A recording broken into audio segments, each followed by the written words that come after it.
नमस्कार साथियों, राजस्थान ज्योग्राफी के अगले वीडियो में आप सभी का स्वागत है।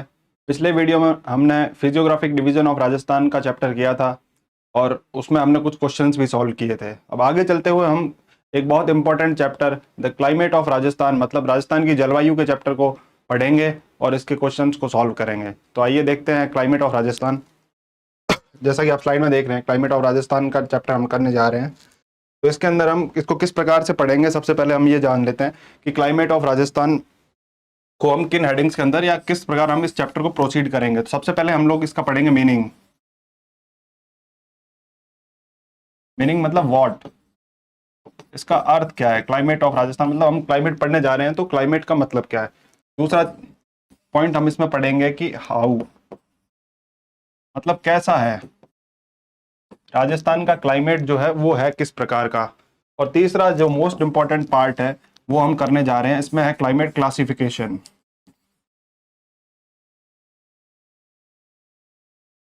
क्लासिफिकेशन या वर्गीकरण। फिर हम पढ़ेंगे राजस्थान के क्लाइमेट का वर्गीकरण। इसके अंदर दो प्रकार का वर्गीकरण हम पढ़ेंगे, एक तो जनरल वर्गीकरण मतलब सामान्य वर्गीकरण पढ़ेंगे और दूसरा हम पढ़ेंगे स्पेशल वर्गीकरण मतलब जो इंडिविजुअल वर्गीकरण है जो अलग अलग वैज्ञानिकों और क्लाइमेटोलॉजिस्ट के द्वारा दिया गया है, जिसमें कोपेन, थॉर्नथवेट और ट्रिवार्था का वर्गीकरण हम पढ़ेंगे। और इसके बाद में हम चौथे नंबर पर राजस्थान के क्लाइमेट के जो अलग अलग सीजन्स होते हैं वो और सीजन्स का क्लासिफिकेशन।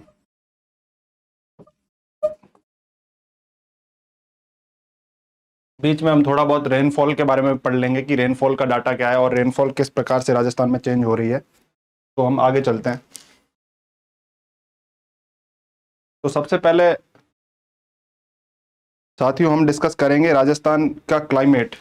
तो क्लाइमेट हम जब सबसे पहले पढ़ते हैं तो हमको सबसे पहले पता होना चाहिए कि क्लाइमेट यानी जलवायु होती क्या है।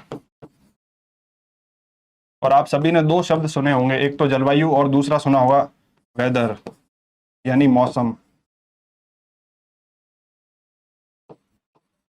जो हम रोज देखते हैं अपने आसपास वो मौसम है। मौसम और जलवायु में फर्क क्या है हमें ये भी जानना होगा।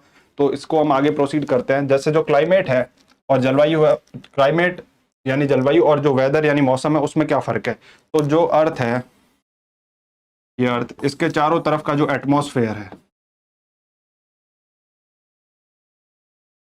पृथ्वी के चारों तरफ का जो पर्यावरण है, उसके अंदर जो जो कुछ हम टर्म्स की बात करेंगे, जैसे कि जलवायु में दो शब्द आ गए, जैसे जल, वायु, और इसके अलावा कुछ और टर्म्स हैं जैसे आरएस 2024 की वैकेंसी आ चुकी है। 700 प्लस पोस्ट आरएस 2024 में आई है और समय दिया है 2 फरवरी तक का, यानी आपके पास आज से भी लगभग 4 से 4.5 महीने अवेलेबल है। नोटिफिकेशन आते ही स्टूडेंट्स पढ़ाई में जुट जाते हैं, पर मार्केट में इतने सारे रिसोर्सेज एवं मिस इन्फॉर्मेशन है कि स्टूडेंट्स को समझ ही नहीं आता कि उन्हें क्या पढ़ना है और क्या छोड़ना है। कम समय में एक अच्छी तैयारी के लिए आपको चाहिए सही मार्गदर्शन और एक सटीक रणनीति। इसलिए मैं अपने फेलो टॉपर्स फ्रेंड के साथ आ रहा हूं आपके लिए आरएस प्रथम बैच लेकर। इस प्रथम बैच की खासियत ये होगी कि ये आपको बहुत ही कम टाइम में यानी 90 डेज में आरएस का पूरा ही कोर्स बाइलिंगुअल मोड में कवर करवाएगा। इन टॉपिक्स के पढ़ाने के जरिए हम आपको बताएंगे कि कौन से सोर्सेज का चुनाव करना चाहिए, जिससे कि आपको ये समझ आएगा कि क्या एलिमिनेशन स्ट्रैटेजीज होती है, किस तरीके से पेपर अटेम्प्ट करना चाहिए, कितने क्वेश्चंस अटेम्प्ट करने चाहिए, कौन से टॉपिक्स का कितना वेटेज होना चाहिए, किसको कितने डेप्थ में पढ़ना चाहिए, और साथ ही साथ रिटेंशन कैप्सूल्स भी लेके आएंगे। हम ये भी बताएंगे कि प्रीलिम्स का पैटर्न क्या है और मेंस का पैटर्न क्या है, ताकि आपका विजन एकदम क्लियर हो जाए कि मेरे को इस टॉपिक को इस तरीके से पढ़ना है, इतना पढ़ना है, इतना छोड़ना है। तो अभी टॉपर्स नोट्स का ऐप इंस्टॉल कीजिए और एनरोल कीजिए प्रथम बैच में।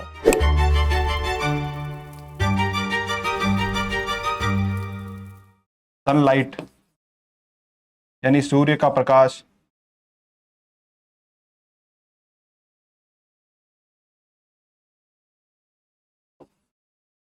Sunlight etcetera. तो ये जो टर्म्स है मतलब किसी भी जो जो पृथ्वी है उसके चारों तरफ का जो एटमॉस्फेयर है उसके अंदर जल, वायु, सनलाइट, यह कितनी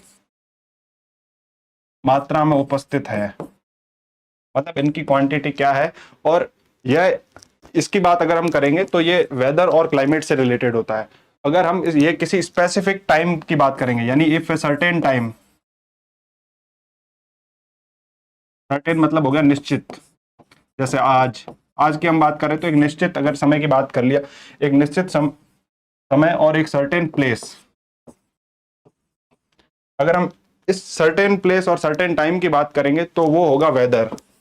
अगर हम इस समय जयपुर में बैठे हैं, तो जयपुर में अगर हम इसी समय जो लगभग 3:30-4 बज चुके हैं, इस समय अगर क्लाइमेट की, अगर वेदर की बात करेंगे तो वो वेदर होगा, क्योंकि वो एक फिक्स टाइम पर हम बात कर रहे हैं और एक फिक्स प्लेस पर बात कर रहे हैं कि अभी जलवायु कैसी है इस प्लेस पर, तो वो होगा वेदर। और जो क्लाइमेट है वो एक एवरेज है।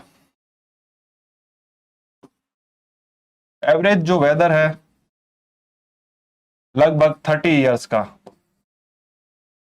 30 वर्षों का जो मौसम का एवरेज है उसको हम क्लाइमेट के रूप में लेते हैं। लॉन्ग टर्म फिनोमिना है क्लाइमेट, और जो वेदर है वो काफी शॉर्ट टर्म फिनोमिना है। जो मौसम डे टू डे ये बदलता रहता है मौसम, कि भाई आज सनी है, आज क्लाउडी है, तो आज किस प्रकार का है, तो वो मौसम हमेशा बदलता रहता है। तो ये दो प्रकार के फिनोमिना है, सबसे पहले हमें इससे जानना जरूरी था।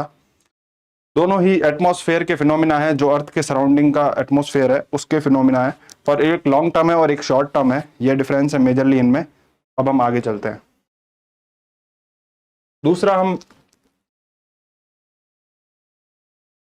दूसरा हम बात करेंगे, दूसरा टॉपिक हमने बात किया था कि how is the climate. How मतलब कैसा है क्लाइमेट।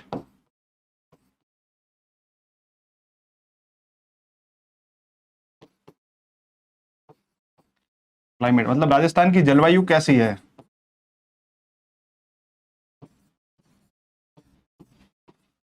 तो जलवायु को निर्धारित करने के लिए हमारे पास कुछ कारक है जिसको हम देखते हैं। अगर हम सबसे पहले पृथ्वी को देखें एज ए ग्लोब, तो सबसे पहले पृथ्वी को कुछ जोन्स में बांटा गया है। अगर हम देखें यहाँ पर पृथ्वी के जो जोन्स है, सबसे पहले 0 डिग्री, इसके साथ में हम देखते हैं 23.5 डिग्री हम नॉर्थ, और 23.5 डिग्री साउथ की तरफ अगर जाते हैं, जो इक्वेटर है, जो भूमध्य रेखा है, 0 डिग्री जो होता है इसको भूमध्य रेखा कहा जाता है, या फिर इक्वेटर। अगर हम इक्वेटर से 23.5 डिग्री ऊपर जाएंगे और 23.5 डिग्री नीचे जाएंगे, तो ये वाला जो जोन है, ये बीच का जोन है, वो इक्वेटर है। तो इक्वेटर के जो 23.5 डिग्री दोनों साइड का जो जोन है, इसको कहते हैं ट्रॉपिकल जोन।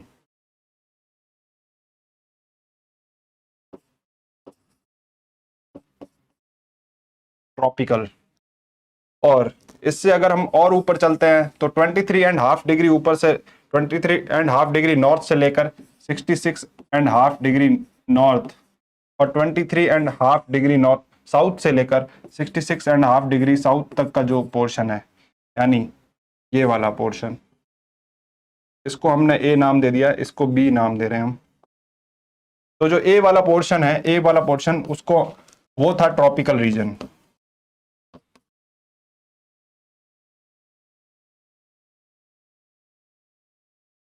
ट्रॉपिकल को हम उष्ण कटिबंधीय भी कह सकते हैं, क्योंकि यहाँ पर जो जलवायु है,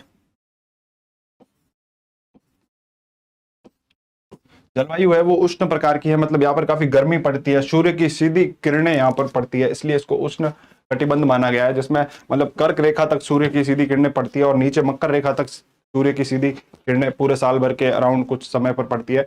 और जो बीच का भूमध्य रेखा पर है, वहां पर सबसे ज्यादा सनलाइट पड़ती है। तो इस बेसिस पे, सनलाइट के बेसिस पे और रेनफॉल के बेसिस पे हमने इसको बांटा है। तो ट्रॉपिकल जो जोन है वो उष्ण कटिबंध में है, जो 23.5 डिग्री दोनों साइड का जो जोन है उसके अंदर आता है, वो है ट्रॉपिकल या उष्ण कटिबंधीय जोन। जो दूसरा RS 2024 की वैकेंसी आ चुकी है। 700 प्लस पोस्ट RS 2024 में आई है, और समय दिया है 2 फरवरी तक का, यानी आपके पास आज से भी लगभग 4 से 4.5 महीने अवेलेबल है। नोटिफिकेशन आते ही स्टूडेंट्स पढ़ाई में जुट जाते हैं, पर मार्केट में इतने सारे रिसोर्सेज एवं मिस इन्फॉर्मेशन है कि स्टूडेंट्स को समझ ही नहीं आता कि उन्हें क्या पढ़ना है और क्या छोड़ना है। कम समय में एक अच्छी तैयारी के लिए आपको चाहिए सही मार्गदर्शन और एक सटीक रणनीति। इसलिए मैं अपने फेलो टॉपर्स फ्रेंड के साथ आ रहा हूँ आपके लिए RS प्रथम बैच लेकर। इस प्रथम बैच की खासियत ये होगी कि ये आपको बहुत ही कम टाइम में यानी 90 डेज में आरएस का पूरा ही कोर्स बाइलिंगुअल मोड में कवर कराएगा। इन टॉपिक्स के पढ़ाने के जरिए हम आपको बताएंगे कि कौन से सोर्सेज का चुनाव करना चाहिए, जिससे कि आपको ये समझ आएगा कि क्या एलिमिनेशन स्ट्रैटेजीज होती है, किस तरीके से पेपर अटेम्प्ट करना चाहिए, कितने क्वेश्चंस अटेम्प्ट करने चाहिए, कौन से टॉपिक्स का कितना वेटेज होना चाहिए, किसको कितने डेप्थ में पढ़ना चाहिए, और साथ ही साथ रिटेंशन कैप्सूल्स भी लेके आएंगे। हम ये भी बताएंगे कि प्रीलिम्स का पैटर्न क्या है और मेंस का पैटर्न क्या है, ताकि आपका विजन एकदम क्लियर हो जाए कि मेरे को इस टॉपिक को इस तरीके से पढ़ना है, इतना छोड़ना है। तो अभी टॉपर्स नोट्स का ऐप इंस्टॉल कीजिए और एनरोल कीजिए प्रथम बैच में।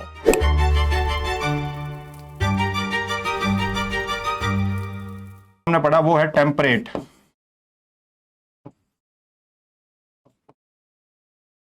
टेम्परेट जो जोन है वो 66, इसको कहते हैं शीतोष्ण कटिबंधीय।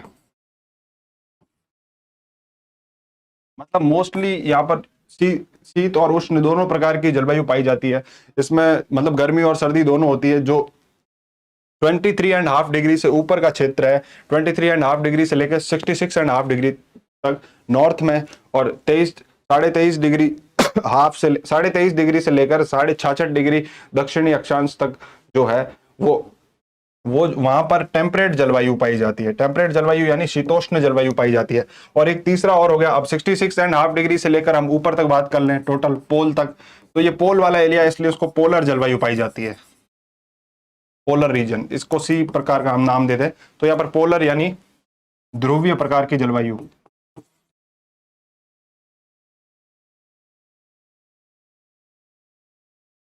तो इस प्रकार से 3 रीजन में बांटा जा सकता है जलवायु को। तो अब हम बात कर रहे थे कि राजस्थान की जलवायु किस प्रकार की है। तो हम बात करें तो राजस्थान, यहाँ पर लगभग हमने जो पढ़ा था राजस्थान का जो अक्षांशीय विस्तार है, तो वो यहाँ पर 23 डिग्री के अराउंड राजस्थान यहाँ आएगा, इस रीजन में। तो यहाँ आएगा तो राजस्थान ट्रॉपिकल रीजन से जस्ट ऊपर है। थोड़ा सा इसका पार्ट ट्रॉपिकल रीजन में है, जो बांसवाड़ा और डूंगरपुर में राजस्थान से कर्क रेखा गुजरती है, तो ये थोड़ा सा पार्ट यहाँ पे ट्रॉपिकल में है। बाकी सारा ऊपर, थोड़ा सा ऊपर की रीजन में है, टेम्परेट रीजन में। तो राजस्थान की जो जलवायु है उसको हम लिखते हैं, इसलिए राजस्थान की जो जलवायु है उसको लिखा जाता है सब ट्रॉपिकल क्लाइमेट लिखा जाता है, यानी उपोष्ण कटिबंधीय।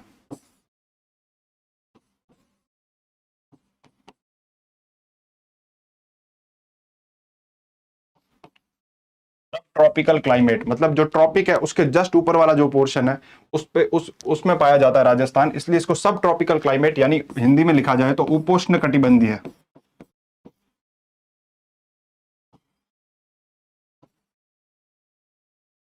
मतलब राजस्थान का जो क्लाइमेट है उसकी समानता जो ट्रॉपिकल है, मतलब यानी उष्ण कटिबंधीय जो रीजन है उष्ण कटिबंध से सिमिलर है थोड़ा, इसलिए इसको उप उष्ण मतलब उष्ण कटिबंधीय जैसा जैसा इसका कुछ प्रकार का है और थोड़ा सा कई जगहों पर बदलाव है, इसलिए उपोष्ण कटिबंधीय राजस्थान का क्लाइमेट है।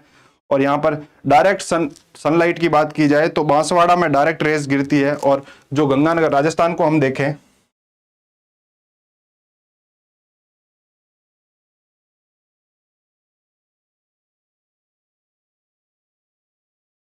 अगर हम राजस्थान को देखते हैं इस प्रकार से, तो राजस्थान के नक्शे में हम देखते हैं तो ये जो बांसवाड़ा वाला रीजन है,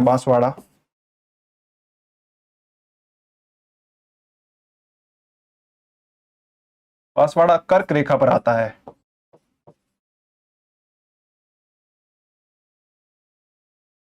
ट्रॉपिक ऑफ कैंसर यानी कर्क रेखा पर।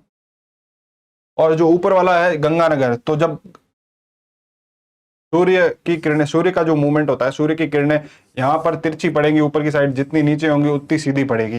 तो सूर्य की किरणें बांसवाड़ा पर सीधी चमकती है, जब ट्रॉपिक ऑफ कैंसर पर सीधी चमकती है, जबकि जो गंगानगर का इलाका है वहां पर काफी तिरछी पड़ती है। तो इस वजह से टेम्परेचर का डिफरेंस भी देखा जाता है राजस्थान के नॉर्थ में और राजस्थान के साउथ में, और यही जलवायु राजस्थान की जलवायु को भी निर्धारित करता है, सूर्य की किरणें, वर्षा वगैरह। अब हम आगे चलते हैं राजस्थान के क्लाइमेट के क्लासिफिकेशन की तरफ। क्लाइमेट क्लासिफिकेशन या जलवायु वर्गीकरण जब हम राजस्थान का पढ़ते हैं तो जलवायु वर्गीकरण को 2 प्रकार से किया गया है।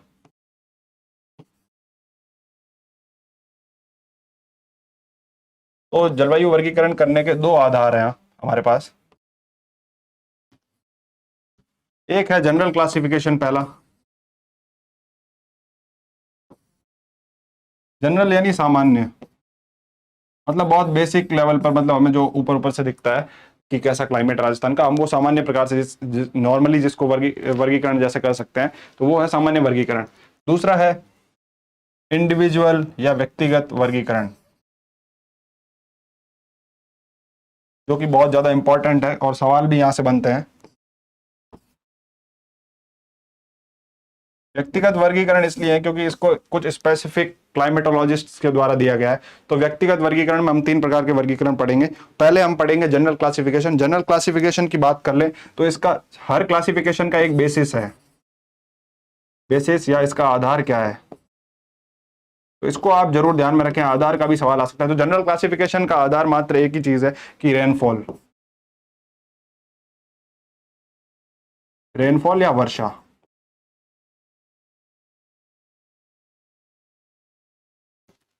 अब हम इंडिविजुअल क्लासिफिकेशन की बात कर लें तो इंडिविजुअल क्लासिफिकेशन जो है वो 3 प्रकार से है।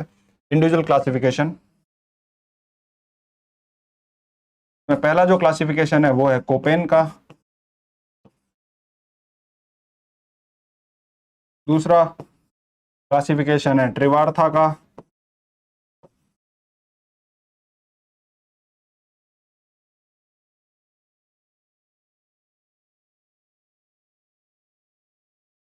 और तीसरा क्लासिफिकेशन है थॉर्नथवेट का।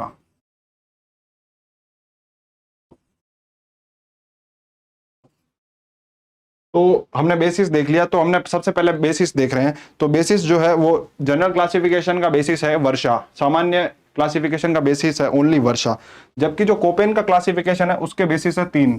उसके बेसिस है vegetation, rainfall and temperature, VRT, ठीक है। और वैसे ही हम अगर ट्रिवार्था के क्लासिफिकेशन की बात कर लें तो ट्रिवार्था के क्लासिफिकेशन का आधार है rainfall only, R for rainfall, वर्षा। आप यहां से समझ जाइए, R फॉर रेनफॉल यानी वर्षा, हिंदी और इंग्लिश दोनों में मैं बोल रहा हूं। और VRT क्लासिफिकेशन है कोपेन का, आप इसको ऐसे याद भी रख सकते हैं। और थॉर्नथवेट के क्लासिफिकेशन में मात्र एक चीज चेंज हो जाएगी, जो वेजिटेशन लिया है कोपेन ने उसकी जगह यहां पर इवेपोरेशन आ जाएगा। इवेपोरेशन यानी वाष्पीकरण, कि मतलब जब धरती से पानी जो वाष्प बनकर उड़ता है तो उस क्रिया को कहते हैं वाष्पीकरण। तो वाष्पीकरण को इसने लिया कि वाष्पीकरण कितना हो रहा है, उस बेसिस पे थॉर्नथवेट ने उस बेसिस को भी काउंट किया है। इसलिए इसका जो क्लाइमेट क्लासिफिकेशन है उसका आधार हो गया ERT। तो हमने आधार देख लिए हैं और हम यहाँ पे मोटा मोटा ये भी डिस्कस कर लेते हैं कि किसके क्लासिफिकेशन में कितने जोन है। अगर हम जनरल क्लासिफिकेशन की बात कर लें तो जनरल क्लासिफिकेशन में 5 प्रकार का राजस्थान का क्लाइमेट या जलवायु को 5 भागों में बांटा गया है। वैसे ही अगर हम बात करें कि इंडिविजुअल क्लासिफिकेशन में तो जो कोपेन का क्लासिफिकेशन है उसके अंदर 4 भागों में बांटा गया है। उसी प्रकार जो कोपेन और ट्रिवार्था का क्लासिफिकेशन है तो उनमें कोई बहुत ज्यादा अंतर नहीं है, क्योंकि ट्रिवार्था ने तो बहुत ही ऊपर से क्लासिफिकेशन किया जैसा कि जनरल क्लासिफिकेशन है, तो कोपेन से मिलता जुलता ही है ट्रिवार्था का क्लासिफिकेशन, और इसके 4 ही जोन है कोपेन की तरह। तो कोपेन और ट्रिवार्था में बहुत ज्यादा अंतर नहीं है। पर जो थॉर्नथवेट का क्लासिफिकेशन है उसमें भी 4 ही रीजन है, बट यहाँ पर इवेपोरेशन होने की वजह से स्थिति और चीजें बदल जाती है, तो हमें उसको थोड़ा ढंग से पढ़ना है। तो अब हम देखेंगे अच्छे से थोड़ा कि एक पर्टिकुलर रीजन के हिसाब से कि जनरल क्लासिफिकेशन कैसा है, कोपेन का कैसा क्लासिफिकेशन है, ट्रिवार्था का कैसा है और थॉर्नथवेट का क्लासिफिकेशन कैसा है।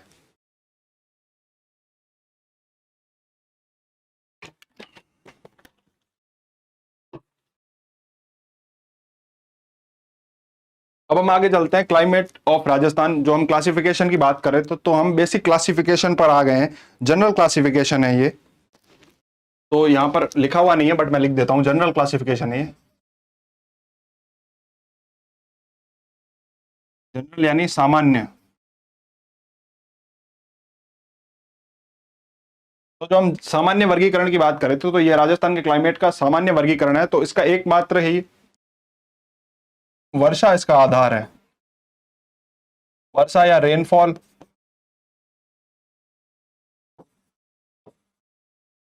के आधार पर इसका क्लासिफिकेशन किया गया है।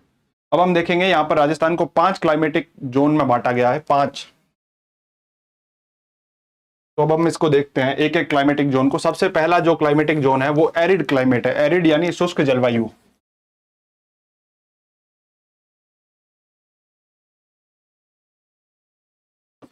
तो शुष्क प्रकार की जो जलवायु है ये मोटा मोटा उसी प्रकार से है, थोड़ा जिस प्रकार से हमने जो राजस्थान के फिजियोग्राफिक डिवीजन पढ़े थे, तो अब हमें उसकी थोड़ी मदद होगी यहाँ पर हमें देखने के लिए। जैसे कि हमने जो जलवायु जो हमने फिजियोग्राफिक डिवीजन पढ़े थे उसमें जो वेस्टर्न डेजर्ट वाला पार्ट पढ़ा था पिछले लेक्चर में, तो जो पश्चिमी मरुस्थल है उसके जैसा जो शुष्क जलवायु शुष्क मरुस्थल वाले भाग में पाई जाती है, तो ये उसी प्रकार का थोड़ा मैप है। यहाँ पर अनूपगढ़ से लेकर ये पूरा इलाका है, श्रीगंगानगर, हनुमानगढ़ को लेते हुए थोड़ा चूरू का क्षेत्र, नागौर और जोधपुर को लेते हुए सांचौर और बाड़मेर का क्षेत्र है। ये पूरा जो है ये है first climatic zone general classification में। जहाँ यहाँ पर सबसे मेन इंपॉर्टेंट चीज यही है कि आपको जो ध्यान में रखनी है कि यहाँ पर रेनफॉल 0 से लेकर 20 सेंटीमीटर की रेनफॉल पाई जाती है, इसलिए इसको शुष्क जलवायु वाला क्षेत्र माना जाता है। एरिड क्लाइमेट यहाँ पाया जाता है, तो यही हमें ध्यान रखना है। दूसरे ये कुछ और फैक्ट्स हैं, जैसे समर का एवरेज टेम्परेचर दिया गया है कि गर्मियों में यहाँ पर एवरेज टेम्परेचर 34 डिग्री से ज्यादा होता है, तो यहाँ पर बहुत अधिक गर्मी पड़ती है। और विंटर में यहाँ का टेम्परेचर 12 डिग्री से लेकर 16 डिग्री तक पड़ता है, तो यहाँ पर बहुत सर्दी भी बहुत अच्छी पड़ती है। उसका भी एक रीजन है क्योंकि यहाँ पर बहुत मिट्टी पाई जाती है, तो मिट्टी क्या होती है कि जल्दी ठंडी होती है और जल्दी गर्म हो जाती है, इसलिए यहाँ पर टेम्परेचर चेंज हो जाता है।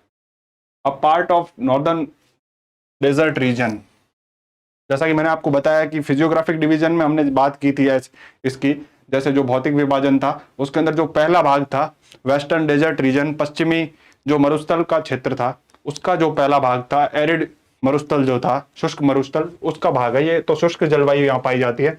जो दूसरा भाग है वो हम देख रहे हैं सेमी एरिड क्लाइमेट। तो यहाँ पर हम देखेंगे कि सेमी एरिड क्लाइमेट मतलब अर्ध शुष्क।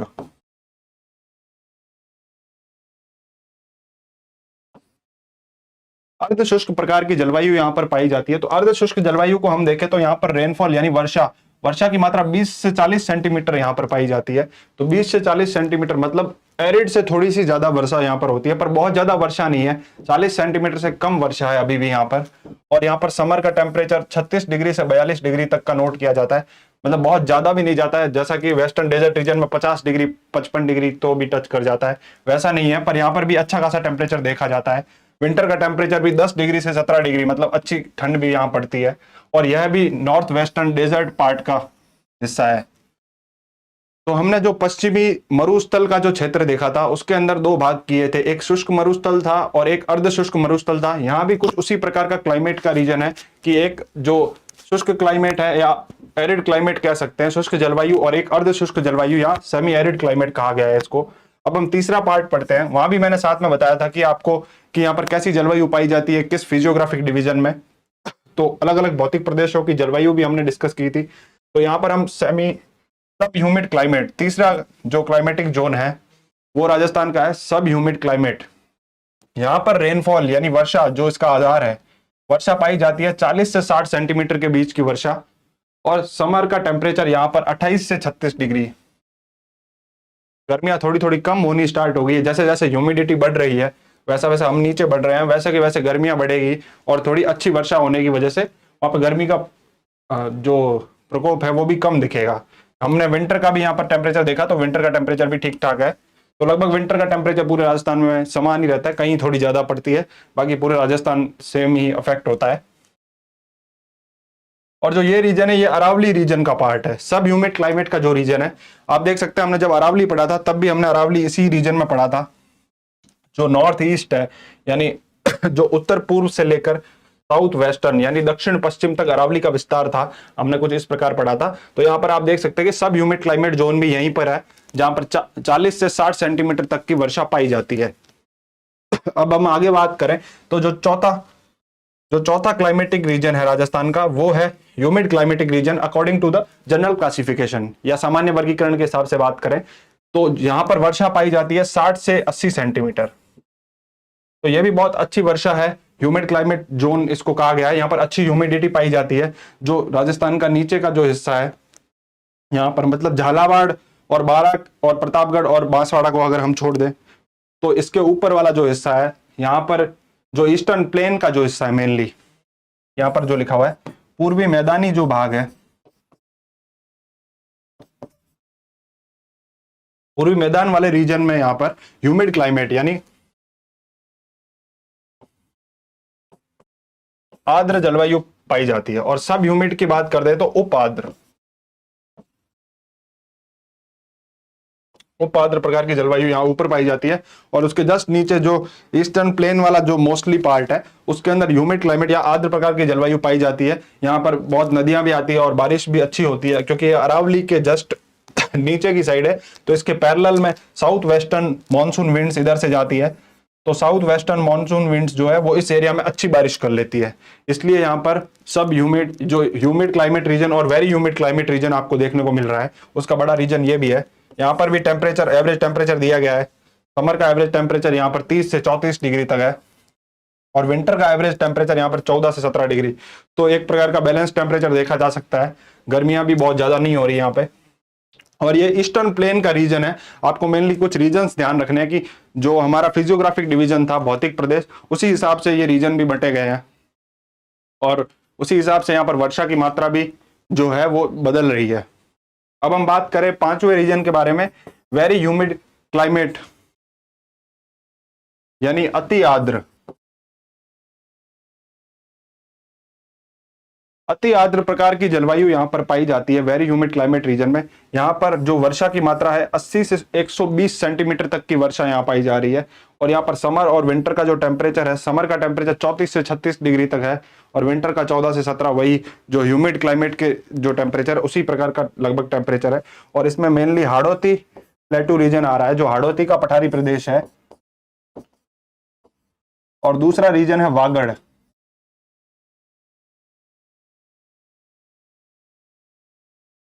तो जो वागड़ का रीजन है वो भी इसमें आ रहा है एक प्रकार से वेरी ह्यूमिड क्लाइमेट जोन में, थोड़ा सा ये वाला जो नीचे वाला रीजन है।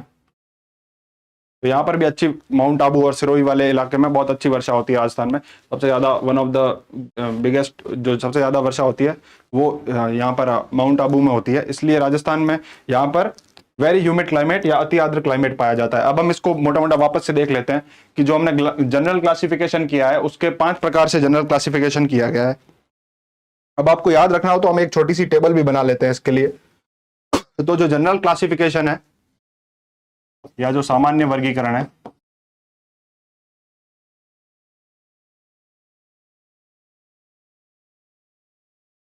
तो उसके अंदर हम देखते हैं कि पहला 5 प्रकार से वर्गीकरण किया है हमने। पहला जो था वो हमारा था एरिड क्लाइमेट, एरिड या शुष्क प्रकार की जो पहली जलवायु थी हमारी। दूसरा था सेमी एरिड या अर्ध शुष्क।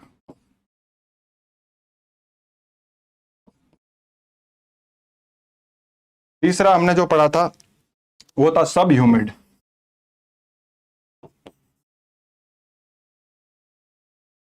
या उपाद्र प्रकार की जलवायु। चौथा था ह्यूमिड को आर्द्र प्रकार की जलवायु भी कहा जा सकता है। और पांचवा जो था वो था वेरी ह्यूमिड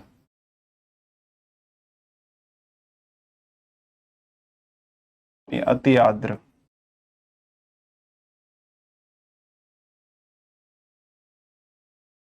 अब हम बात करें जो एरिड प्रकार की जो जलवायु थी, यहां पर हमने ओनली वर्षा के बेसिस पे इसका डिवीजन किया है, तो हम इसको वर्षा के हिसाब से ही बांटेंगे।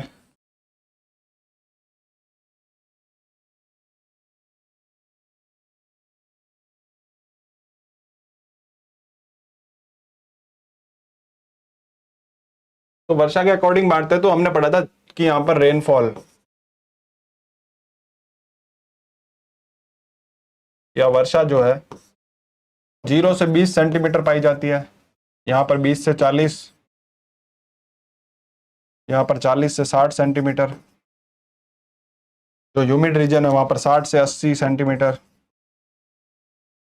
और यहाँ पर 80 से 120 सेंटीमीटर। ये मोटा मोटा हमने देख लिया रेनफॉल। और यहाँ पर हम क्षेत्र देख लेते हैं।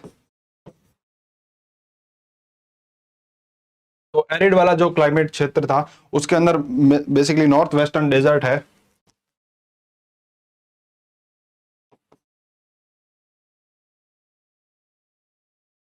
हिंदी में आपको लिखना है तो उत्तर पश्चिमी मरुस्थल। ऐसा ही हम दूसरे जोन की बात कर लें, सेमी एरिड वाला जो क्षेत्र है यह भी नॉर्थ वेस्टर्न डेजर्ट रीजन का पार्ट है। इसका जो सेमी एरिड वाला पार्ट था उसका पार्ट है ये बेसिकली, तो यहाँ पर भी सेम टू सेम ही आ जाएगा। तीसरा जो हम बात करें सब ह्यूमिड वाला जो क्षेत्र है यह था अरावली वाला क्षेत्र, हमने बात करी थी इसकी। अरावली वाला क्षेत्र जो था वो सब ह्यूमिड या उपाद्र प्रकार की जलवायु वहां पाई जाती है। चौथा जो था वहाँ 60 से 80 सेंटीमीटर की जो जलवायु है वो ईस्टर्न प्लेन्स में हमने देखी थी।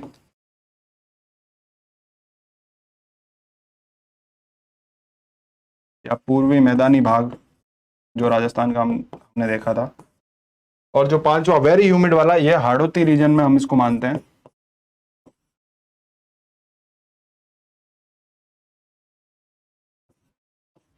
हाड़ौती वाले रीजन में तो मोटा मोटा हमने देख लिया कि सामान्य वर्गीकरण किस प्रकार से काम करता है। अब हम आगे चलते हैं। अब हमने जो सामान्य वर्गीकरण कर लिया, इसके बाद में हम पढ़ेंगे जो स्पेसिफिक वर्गीकरण है या जो कोपेन का क्लाइमेट क्लासिफिकेशन है उसकी बात करेंगे। तो सबसे पहले हम कोपेन का क्लाइमेट क्लासिफिकेशन पढ़ने के लिए सबसे पहले हमें पता होना चाहिए कि कोपेन ने जो क्लाइमेट क्लासिफिकेशन दिया था उसका आधार क्या था।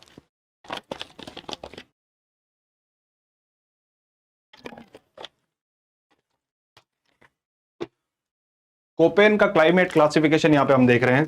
कोपेन के क्लाइमेट क्लासिफिकेशन में कोपेन जो थे, व्लादिमीर कोपेन, ये क्लाइमेटोलॉजिस्ट थे। इन्होंने जो अपना क्लासिफिकेशन दिया उसके 3 आधार थे। एक वेजिटेशन यानी वनस्पति, इन्होंने वनस्पति या कितनी फॉरेस्ट है वहां पर किस प्रकार की वनस्पति पाई जाती है इसको बहुत इंपॉर्टेंस दी अपने इसमें। दूसरा तापमान जो बेसिकली क्लाइमेट को काफी हद तक अफेक्ट करता है। तो दूसरा इनका आधार था क्लाइमेट, ये बेसिकली इनके आधार है। यहाँ पर आप आधार लिख लें।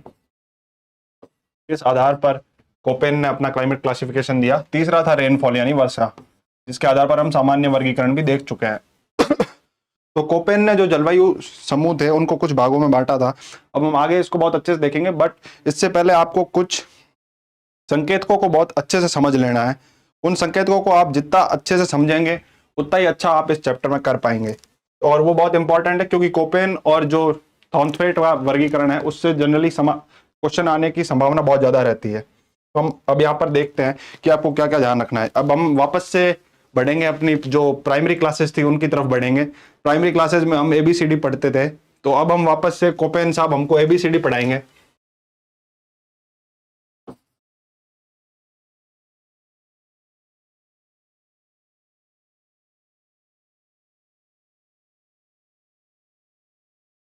तो कोपेन साहब ने वापस से हमें ABCD पढ़ाने की तैयारी कर ली। तो कोपेन साहब ने कुछ यहाँ पर बिग लेटर्स दिए, मतलब कैपिटल लेटर्स।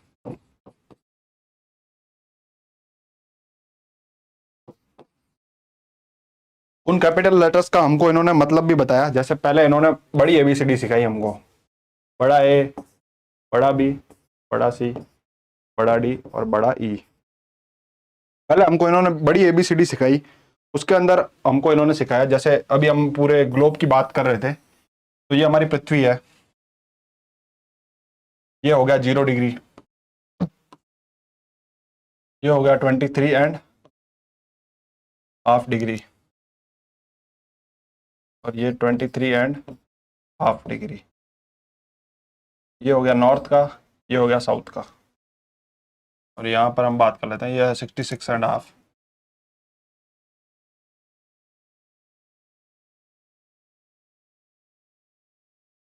तो अब कोपेन साहब ने क्या बोला हम इसको समझते हैं। कोपेन साहब ने ये बोला कि जो ए लेटर है वो उन्होंने दिया ट्रॉपिकल के लिए।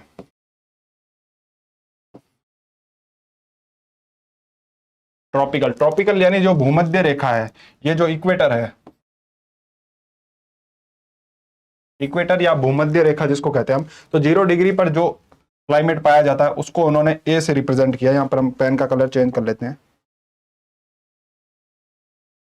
इन्होंने यहां पर दिया ए प्रकार की जलवायु, जो इक्वेटर पे इन्होंने दी ए प्रकार की जलवायु। ए मतलब ट्रॉपिकल या हम इसको इक्वेटोरियल भी मान सकते हैं, इक्वेटोरियल के जो पास का है। और बी जो इन्होंने दिया वो था एरिड। एरिड यानी ए और बी इन्होंने जो यूज किया ये पूरे ट्रॉपिकल रीजन के लिए यूज किया था। तो इसके अंदर एक तो पूरा इक्वेटोरियल रीजन जो था उसके लिए ए यूज किया, और बी जो था वो ट्रॉपिक के पास में जो ट्रॉपिकल एरिया में जो एरिड क्षेत्र था उसके लिए इन्होंने बी यूज किया, बी वर्ड यूज किया।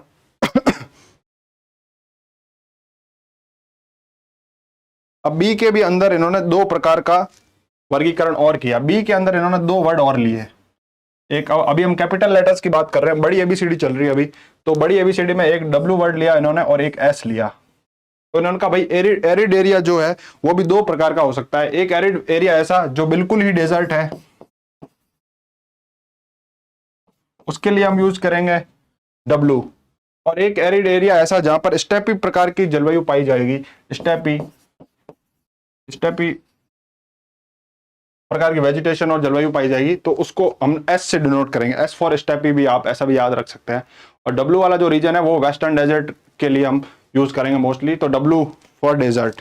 ठीक है, तो ये बड़ी एबीसीडी के ये कुछ वर्ड हमने देख लिए। जैसे ए ट्रॉपिकल है, इक्वेटोरियल रीजन है, बी जो है वो एरिड रीजन के लिए है। तो बी के अंदर भी हमने दो रीजन बांट लिए हैं, एक डेजर्ट वाला और एक एस फॉर स्टेपी वाला रीजन। अब हम आगे बात करते हैं सी वाला जो रीजन है। अब हम हिंदी में भी साथ में देखते जाते हैं। हिंदी में भी अगर इनका नाम देखा जाए तो यहाँ पर एरिड वाला तो हो गया शुष्क, और ट्रॉपिकल वाला हो गया उष्ण कटिबंधीय।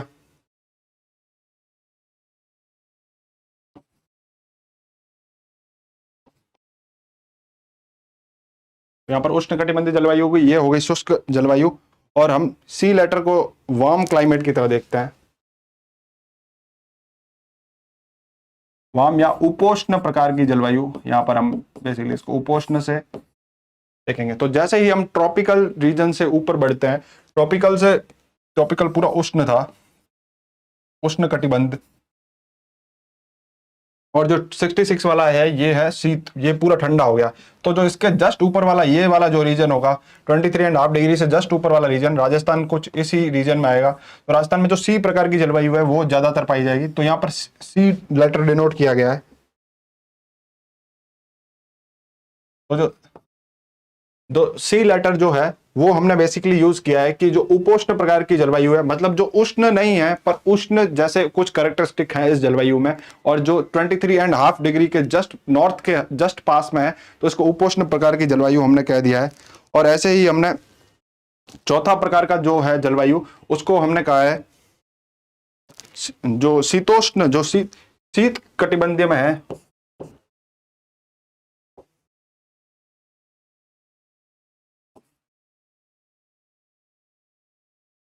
शीतोष्ण प्रकार की जो जलवायु है इसको कॉन्टिनेंटल भी कहते हैं। मतलब मेजर कॉन्टिनेंट इसमें पाए जाते हैं ऊपर की तरफ 66.5 डिग्री वाले इसमें। तो शीतोष्ण प्रकार की जो जलवायु है वो इसमें पाई जा रही है। तो ये कोल्ड है, ये ठंडी है। अगर गर्म होगा तो उपोष्ण हो गया, और अगर ठंडा होगा तो शीतोष्ण हो गया। ये डी प्रकार की जलवायु है। तो ये जलवायु राजस्थान से कोई लेना देना नहीं है, यह जलवायु पाई जाएगी यहाँ पर ऊपर। और एक ई हमारे पास और हो गया, E is for polar climate या ध्रुवीय।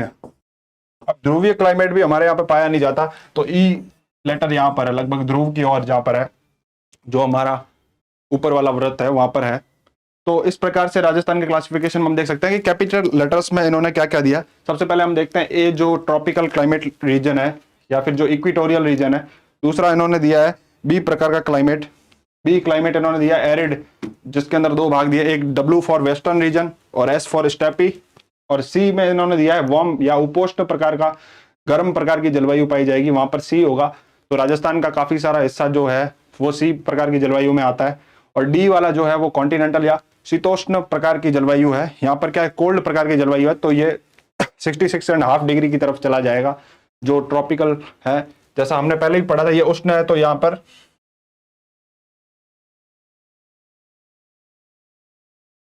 शीतोष्ण कटिबंधीय है ये।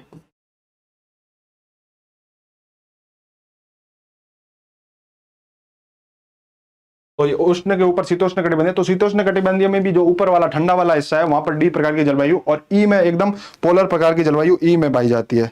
आगे हम बात करेंगे कुछ और। अब हम बड़ी एबीसीडी तो पूरी तरीके से सीख चुके हैं, अब हम बात करेंगे छोटी एबीसीडी सीखने की। तो ये आपको याद रखने हैं ये लेटर्स।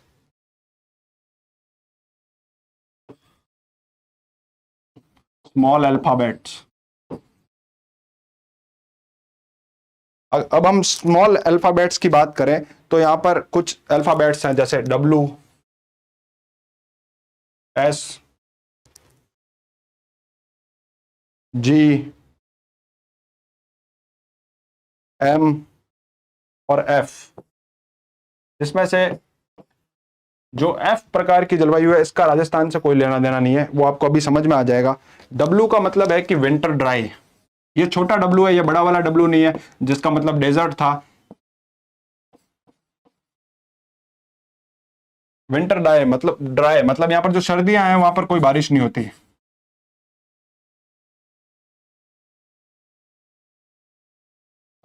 सर्दियों में यहाँ पर कोई वर्षा नहीं होती। विंटर्स यहाँ पर बिल्कुल ही ड्राई रहता है। और यहाँ पर जो एस प्रकार की है, स्मॉल एस जो है वो है समर ड्राई के लिए।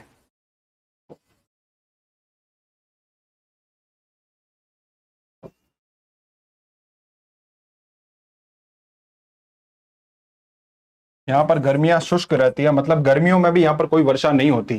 यहाँ पर गर्मियों में वर्षा नहीं होती। ये एस वाले रीजन, स्मॉल एस, इसके लिए यूज होगा। और जो जी वाला है, जी इज फॉर गंगा।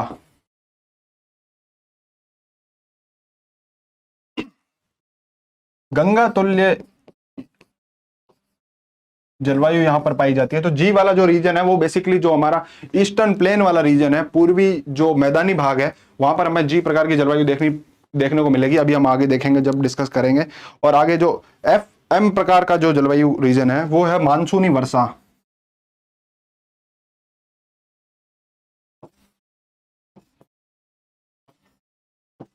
जिस रीजन में मानसूनी वर्षा प्राप्त होती है वहां पर हम एम यूज करेंगे। और आगे जो एफ प्रकार का है वो अत्यधिक वर्षा के लिए यूज होता है।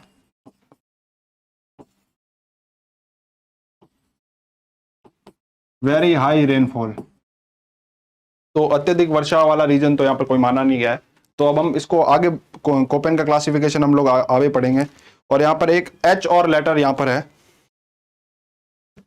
एच स्मॉल लेटर्स में एक और लेटर आएगा एच, उसका मतलब है हॉट एंड एरिड, यानी गर्म व शुष्क। तो हमने बड़े और छोटे दोनों प्रकार के लेटर्स यहाँ पर डिस्कस कर लिए हैं। तो यहाँ पर हम देखते हैं कि स्मॉल लेटर्स जो हैं वो 6-7 स्मॉल लेटर्स है, 6, जिसमें स्मॉल W का मतलब है कि विंटर्स ड्राई, मतलब यहाँ पर सर्दियों में कोई वर्षा नहीं होगी। स्मॉल S का मतलब है कि समर्स ड्राई, मतलब गर्मी में भी यहाँ पर कोई वर्षा नहीं होगी।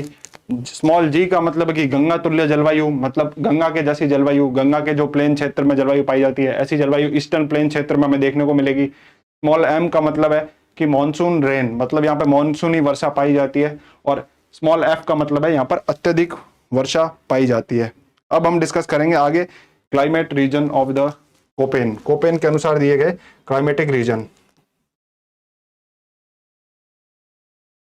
तो ये जो पहले जो स्लाइड थी उसके अंदर भी यही था। ए उष्ण कटिबंधीय के लिए था, मतलब ट्रॉपिकल के लिए।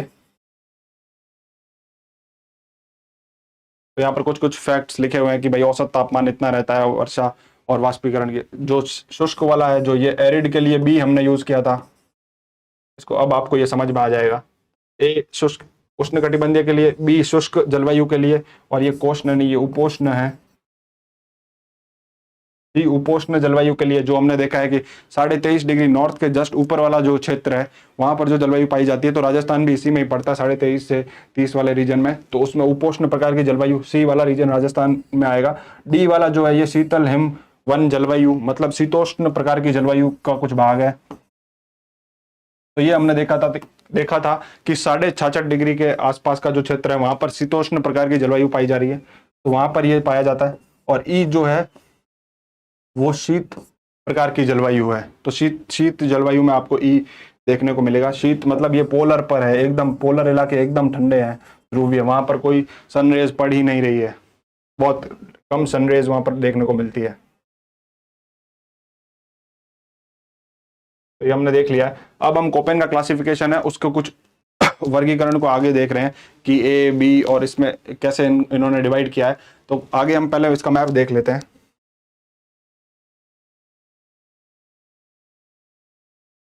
जैसे मैप के अंदर हम लोग देखें तो पहले कोपेन का क्लासिफिकेशन अगर हम देखते हैं तो कोपेन के क्लासिफिकेशन में मैप में इसको 4 भाग में बांटा गया है। 4 भाग में हम देखें तो सबसे पहले हम लोग जो AW वाला रीजन है उसको हम डिस्कस कर लेते हैं। AW वाला जो रीजन है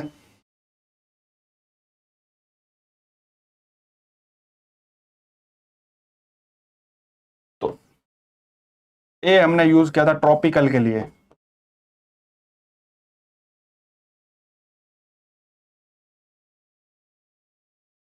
AW वाला जो रीजन है तो इसके अंदर हमने ए जो कैपिटल ए वर्ड यूज किया था ट्रॉपिकल के लिए, और हमने W जो वर्ड ये ट्रॉपिकल ह्यूमिड क्लाइमेट यहां पर पाया जाता है। W हमने जो स्मॉल यूज किया था तो वो विंटर ड्राई के लिए यूज किया था, तो उस हिसाब से यहाँ पर ट्रॉपिकल ह्यूमिड क्लाइमेट पाया जाता है AW वाले रीजन में। आगे हम चलते हैं। AW वाला जो बेसिकली रीजन है वो आपको 2 क्षेत्र यहाँ पर प्रबलता से दिख रहे हैं। तो AW वाला रीजन यहाँ पर वागड़ वाले क्षेत्र में, जो ये प्रतापगढ़ डूंगरपुर वाला क्षेत्र है, जो बांसवाड़ा वाला क्षेत्र है वहां पर, और यहाँ पर जो हाड़ौती का झालावाड़ और बारावाड़ा क्षेत्र है यहाँ पर पाया जाता है। तो AW वाला जो बेसिकली रीजन है जहाँ पर ट्रॉपिकल ह्यूमिड जो क्लाइमेट रीजन है, उष्ण कटिबंधीय आर्द्र प्रकार की जलवायु यहाँ पर पाई जा रही है, तो वो A और W लेटर से मिलकर बन रहा है। वैसे इसमें यहाँ पर बांसवाड़ा, डूंगरपुर, प्रतापगढ़ ये जिले और सदन कोटा और बारां और झालावाड़ का ये वाला रीजन आ रहा है। यहाँ पर कुछ माउंट आबू का भी रीजन यहाँ से देखने को मिलेगा आपको, और यहाँ पे कोटा का रीजन और झालावाड़ और बारां ये सब आपको देखने को मिलेगा। ये वाले जिले हैं इस जलवायु प्रकार में। दूसरा हम बात करें बी वाले प्रकार में, तो हम बी से शुरुआत करें तो यहाँ पर ये पूरा बी वाला रीजन है। बी हमने जो देखा था, बी का मतलब था कि बी का मतलब था कि एरिड प्रकार की जलवायु, ट्रॉपिकल जलवायु हो गई हमारे AW वाले रीजन में। बी का मतलब था एरिड, एरिड या शुष्क प्रकार की जलवायु। तो बी वाली जलवायु जो है वो शुष्क है, शुष्क मरुस्थलीय जलवायु यहाँ पर ये लिखा हुआ है, और यहाँ पर अर्ध शुष्क मरुस्थलीय जलवायु। तो ये 2 रीजन है। तो BW में यहाँ पर पहला एरिड डेजर्ट रीजन है, एरिड डेजर्ट क्लाइमेट, और यहाँ पर सेमी एरिड डेजर्ट क्लाइमेट। तो यहाँ पर अर्ध शुष्क मरुस्थलीय जलवायु यहाँ पर पाई जाएगी। तो BW वाले में कैसा वर्गीकरण हुआ हम उसको देख लेते हैं। बी के बाद अगर W आ जाए तो यहाँ पर डेजर्ट वाला हिस्सा होगा। तो हमने देखा था कि जो शुष्क मरुस्थलीय हिस्सा जो है वो वेस्टर्न वाला रीजन है, तो इसमें शुष्क मरुस्थलीय वाले रीजन को यहाँ पर रखा गया। अब आप इसमें देखेंगे कि शुष्क मरुस्थलीय रीजन में यहाँ पर ये पूरा ही ऊपर गंगानगर, चूरू, हनुमानगढ़ इस क्षेत्र को भी कवर कर रहा है। तो इस चीज को आपको ध्यान रखना है कि जो कोपेन का क्लासिफिकेशन है उसमें एकदम ये वाले जिले भी जो एरिड वाला जो पार्ट है BWHW वाला पार्ट उसमें आ रहे हैं। तो यहाँ पर जो W कोनोटेशन है ये इसके लिए है कि डेजर्ट वाला पार्ट है यहाँ पर और H का भी हमने लिखा था कि हॉट एंड एरिड है, मतलब यहाँ का जो मरुस्थल है वो एकदम बहुत ज्यादा हॉट है, बहुत ज्यादा गर्म है और एकदम शुष्क है। तो एकदम शुष्क प्रकार की जलवायु को दिखाने के लिए हमने यहाँ पर H यूज किया है। और ऐसा ही हम अगर नीचे देखते हैं तो यहाँ पर भी B से शुरुआत हो रही है, मतलब यहाँ पर भी एरिड तो है, और एरिड के साथ साथ यहाँ पर क्या है S यूज किया, मतलब यहाँ पर स्टेपी प्रकार की जलवायु है, मतलब स्टेपी वनस्पति यहाँ पाई जाती है। और H यहाँ पर हॉट एंड एरिड कंडीशन यहाँ पर भी पाई जाएगी। और स्मॉल W का मतलब है यहाँ पर विंटर्स ड्राई रहते हैं। तो स्मॉल W तो यहाँ पर राजस्थान में 3 रीजन में यूज हो रहा है, मतलब यहाँ पर विंटर्स ड्राई रहते हैं, मतलब स्मॉल W से यही सेंस है कि विंटर्स ड्राई है, मतलब सर्दियों में कोई प्रकार की बरसात नहीं होती। तो सर्दियों में इन 3 रीजन में कोई बरसात नहीं होती। और जी वाले को हम अभी देखेंगे, वहां पर गंगा जी फॉर गंगा प्रकार का क्लाइमेट, ये हमने पहले भी देखा था। तो अभी हमने यहाँ पर देख लिए 2 रीजन। अब हम इनका ये वर्गीकरण देख लेते हैं कि कौन कौन से जिलों में ये पड़ते हैं। तो हम बात करें जैसे BWHW वाला ये जो रीजन है इसके अंदर जीरोफाइट्स वेजिटेशन पाई जाती है।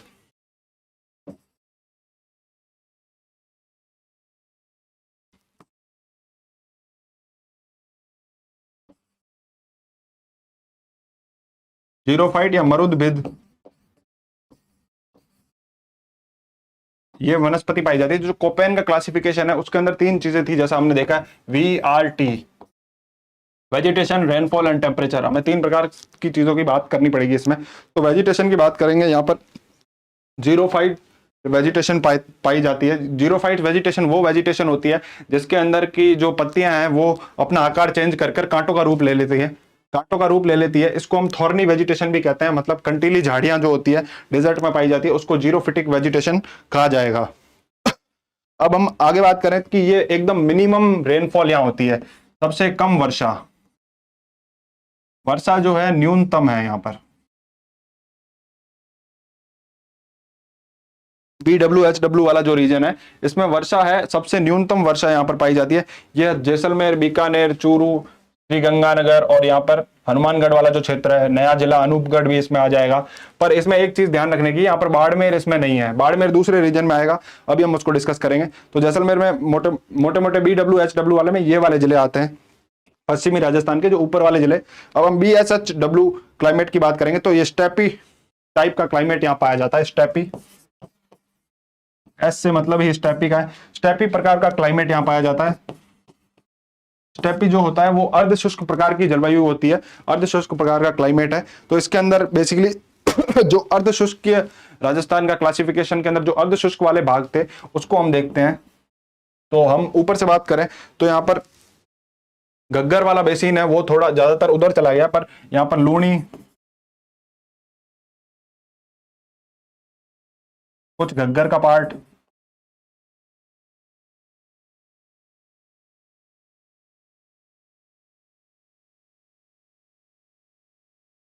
नागौरी और शेखावटी, बेसिकली मोस्टली ये वाला जो रीजन है वो सारा रीजन BSHW वाली जलवायु में आ रहा है। और इसके अंदर जो राजस्थान का ये वाला जो पार्ट है, जो बाड़मेर का पार्ट है, वो इसमें आ रहा है, BSHW वाली जलवायु प्रदेश में देखने को मिल रहा है आपको। आगे हम बात करेंगे, आगे चलते हैं। आगे हम तीसरे प्रकार की जलवायु की, AW की हम बात कर ही चुके हैं, BWHW को भी हमने देख लिया, BSHW प्रकार की जलवायु भी देख ली हमने। अब हम बात करेंगे सेमी ह्यूमिड क्लाइमेट रीजन, मतलब उप आर्द्र प्रकार की जलवायु। तो यहाँ पर उप आर्द्र प्रकार की जलवायु मतलब उप आर्द्र प्रकार की वर्षा भी यहाँ पर पाई जाएगी। उप आर्द्र वर्षा हम पहले देखा था कि 40 से 60 सेंटीमीटर वाली वर्षा जोन है ये लगभग। और यहाँ पर CWG, सी हमने यूज किया था कि जो वार्म वाला रीजन है उसके लिए हमने सी यूज किया था। जो वार्म है मतलब गर्म है और टेम्परेट है, टेम्परेट रीजन जैसा है पर उपोष्ण प्रकार की जलवायु यहाँ पर पाई जाएगी। उपोष्ण प्रकार की जलवायु है। और डब्लू जो है, डब्लू भी हमने यहाँ पर यूज किया है। डब्लू का मतलब था यहाँ पर जो विंटर ड्राई वाला था वो यहाँ पर भी रहेगा। और जो जी है वो है गैंग्स, मतलब गंगा प्रकार की जलवायु, तो इसके लिए इसको यूज किया है। तो आप देख सकते हैं CWG, CWG मतलब यहाँ पर ड्राई डेसिडियस यानी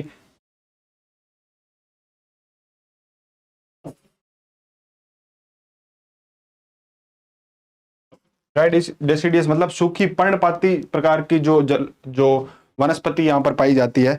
तो ये इस रीजन में देखी जाएगी। ये सब ट्रॉपिकल्स और या सब ह्यूमिड टाइप का क्लाइमेट है यहाँ पर। तो इसमें कौन कौन से जिले आते हैं, ये इसमें आप वहाँ से देख सकते हैं कि अलवर, भरतपुर, करौली, धौलपुर, अजमेर, ये सारे जिले आ रहे हैं। और कुछ बूंदी का हिस्सा, कुछ चित्तौड़गढ़, दौसा, राजसमंद, टोंक, सवाई माधोपुर, उदयपुर, जयपुर, ये जो बीच वाला हिस्सा है, जो प्लेन्स का हिस्सा है राजस्थान का, ये पूरा CWG वाले पार्ट में आ रहा है, जो राजस्थान का चौथा जलवायु प्रदेश है कोपेन के अनुसार।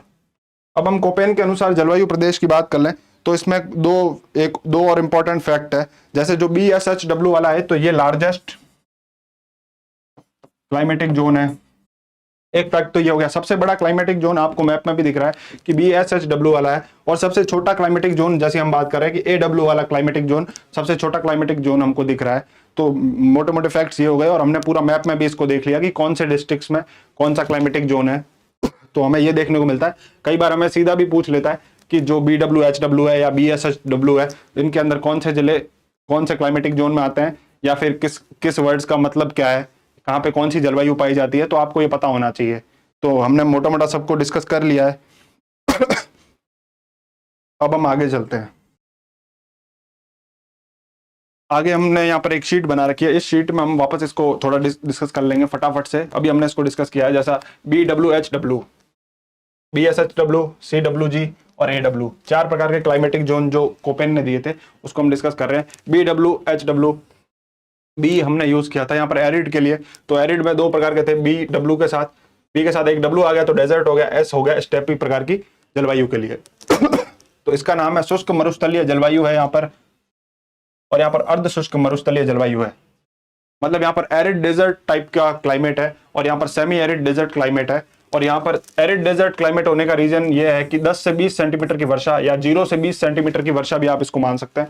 तो ये वाला रीजन में इतनी कम वर्षा होती है। और अर्ध शुष्क मरुस्थलीय तुल्य जो जलवायु है वहां पर 20 से 40 सेंटीमीटर की वर्षा पाई जाती है। अब हमने इसके रीजन को भी ढंग से देख लिया है, जैसे यहाँ पर जैसलमेर, बीकानेर, श्रीगंगानगर, हनुमानगढ़, चूरू, यह जिले तो BWHW वाले में आप देख सकते हैं। यहाँ पर बाड़मेर का हिस्सा नहीं है, बाड़मेर का जो हिस्सा है लूणी और ये वाला क्षेत्र, तो वो इस क्षेत्र में चला गया है। अर्ध शुष्क वाले में घग्गर, शेखावटी, तो बेसिकली अर्ध शुष्क वाला भौतिक प्रदेश था वो मोटा मोटा PSHW या स्टेपिक प्रकार के जो जलवायु है उसके अंदर आ गया है, अर्ध शुष्क मरुस्थलीय जलवायु। और यहाँ पर हम वनस्पति की बात करें तो जीरोफिटिक वेजिटेशन, जो हमने पहले भी बात की, मरुद्भिद प्रकार की वनस्पति है वो यहाँ पर पाई जा रही है BWHW वाले रीजन में। और स्टेपी प्रकार की वनस्पति जो है BSHW वाले रीजन में पाई जा रही है।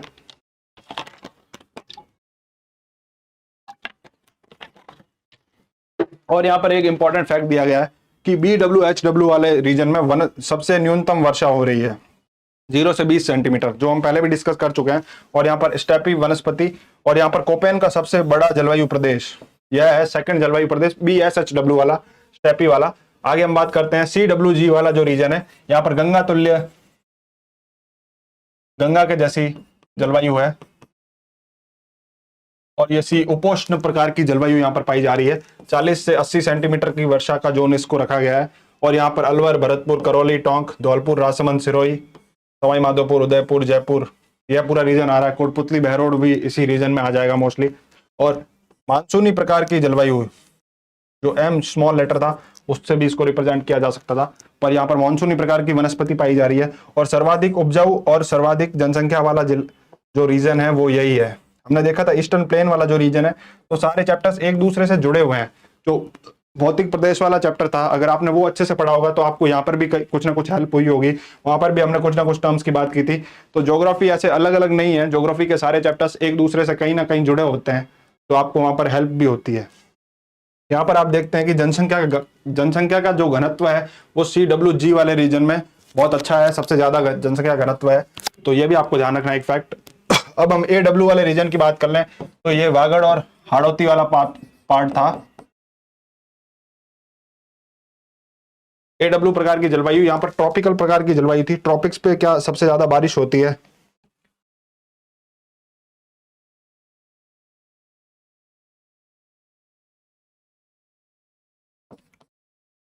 ट्रॉपिकल प्रकार की जलवायु है। यहाँ पर ट्रॉपिक पे सबसे ज्यादा बारिश होती है, ट्रॉपिकल। और W फॉर विंटर ड्राई है कि वो सर्दियों में कोई बारिश नहीं होती यहाँ पर। तो अति आर्द्र प्रकार की जलवायु है, 80 से 20 सेंटीमीटर की वर्षा यहाँ हो रही है। वागड़ और हाड़ौती का क्षेत्र इस क्षेत्र में आ रहा है। और सवाना प्रकार की वनस्पति यहाँ पाई जाती है। सवाना जो है वो इक्विटोरियल वनस्पति का एक प्रकार है, जो ट्रॉपिकल रीजन में वनस्पति पाई जाती है उसको सवाना कहा जाता है। इसमें सघन वनस्पतियां पाई जाती है। सघन मतलब यहाँ पर बहुत ज्यादा डेंस फॉरेस्ट पाए जाते हैं, डेंस फॉरेस्ट पाए जाते हैं। तो यहाँ पर ट्राइबल जो पॉपुलेशन भी है वो भी बहुत ज्यादा है, जैसा कि हमने पिछली स्लाइड में भी डिस्कस किया था कि यहाँ पर बहुत ज्यादा डेंसिटी होती है। जो हमने जिलों वाला वीडियो डिस्कस किया था, संभाग वाला, उसमें प्रतापगढ़, डूंगरपुर वाला जो रीजन है, बांसवाड़ा वाला रीजन है, वहाँ पर ट्राइबल पॉपुलेशन 60% से ज्यादा है। उसका बड़ा रीजन ये भी है कि वहाँ पर डेंस फॉरेस्ट है, तो यहाँ पर ट्राइबल्स भी होंगे। अब हम आगे चलते हैं। मोटा मोटा कोपेन का क्लाइमेटिक क्लासिफिकेशन हम कर चुके हैं, उसके बाद हम कर रहे हैं त्रिवार्था का क्लाइमेट क्लासिफिकेशन। अब बात करें हम त्रिवार्था के क्लाइमेट क्लासिफिकेशन की, तो हम पहले एक स्लाइड देख लेते हैं। कोपेन और त्रिवार्था के क्लाइमेट क्लासिफिकेशन को हम एक ही स्लाइड में देख लेंगे। त्रिवार्था बहुत ज्यादा इंपॉर्टेंट भी नहीं है, कोपेन और थॉर्नथवेट सबसे ज्यादा इंपॉर्टेंट है।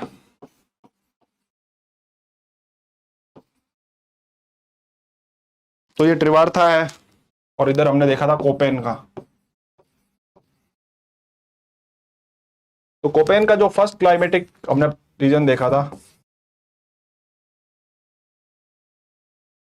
कोपेन ने 4 प्रकार के क्लाइमेटिक रीजन में बांटा था। एक था AW, दूसरा था BWHW, तीसरा था CWG और चौथा था, सॉरी तीसरे में CWG लिख लो या फिर पहले हम लिख देते हैं BSHW वाला, BSHW स्मॉल है, BSHW और लास्ट वाला था CWG वाला। तो कोपेन के हम 4 प्रकार के वर्गीकरण को देख चुके हैं। तो त्रिवार्ता के वर्गीकरण में क्या बदलाव, जैसे AW वाला जो था उस पोर्शन को त्रिवार्ता ने भी AW ही लिखा है। PWSW को त्रिवार्ता का जो वर्गीकरण था उसका बेसिस पहले हम पता कर लेते हैं। इसका बेसिस या आधार जो था वो वर्षा थी केवल। तो मैंने पहले भी बोला था कि ये जो सामान्य वर्गीकरण है जो वर्षा के आधार पर हुआ था उसी प्रकार का है, तो ये कोपेन से बहुत ज्यादा भिन्न है नहीं। कोपेन का वर्गीकरण तो 3 चीजों को लेके था, पर यहाँ पर इसने ओनली वर्षा की बात की है। तो AW और दूसरा रीजन है उसको BWH ही लिखा है। मैप पे भी ये रीजन लगभग इसी प्रकार से दिखते हैं आपको।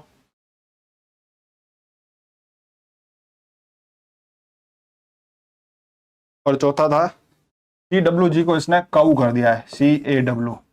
बस यह एक अंतर है। और यहाँ पर रेनफॉल के हिसाब से बांटा था, तो यहाँ पर लगभग 100 सेंटीमीटर के अराउंड आप रेनफॉल लिख लो। यहाँ पे 70 सेंटीमीटर, यहाँ पे 40 सेंटीमीटर और यहाँ पे लेस देन 20 सेंटीमीटर। तो यह जो वर्षा के आधार पर बांटा है यहाँ पर त्रिवार्ता ने, तो हम आगे मैप में भी देख लेंगे। तो बहुत ज्यादा इसमें बदलाव हुआ नहीं है कोपेन वाले मैप में। तो हम देखते, जैसे अब इसमें देख लेते हैं हम। तो यहाँ पर जो BWHW वाला रीजन था जो कोपेन वाले में पूरा यहाँ तक जा रहा था, तो यहाँ पर इसमें थोड़ा कट हो गया है। तो BWHW वाला फर्स्ट रीजन हो गया है ये। दूसरा BSHW वाला, उसमें भी सबसे बड़ा रीजन यही था और त्रिवार्ता में भी सबसे बड़ा रीजन यही है। तीसरा यहाँ पर CWG वाला जो रीजन था वो CAW काऊ बन गया है। और चौथा जो AW वाला रीजन था ही नीचे सदर्न मोस्ट पार्ट में, दक्षिणी भाग में, वो चौथा रीजन आप यहाँ पर देख रहे हैं। Majorly similar to the Koppen, मतलब कोपेन के साथ समानता है। और ये एग्जाम के पॉइंट ऑफ व्यू से बहुत ज्यादा इंपॉर्टेंट भी नहीं है, तो इसके ऊपर हम लोग ज्यादा समय भी नहीं लगाएंगे। अब हम आगे चलते हैं एक और इंपॉर्टेंट एस्पेक्ट की तरफ, जो है हमारा थॉर्नथवेट का वर्गीकरण।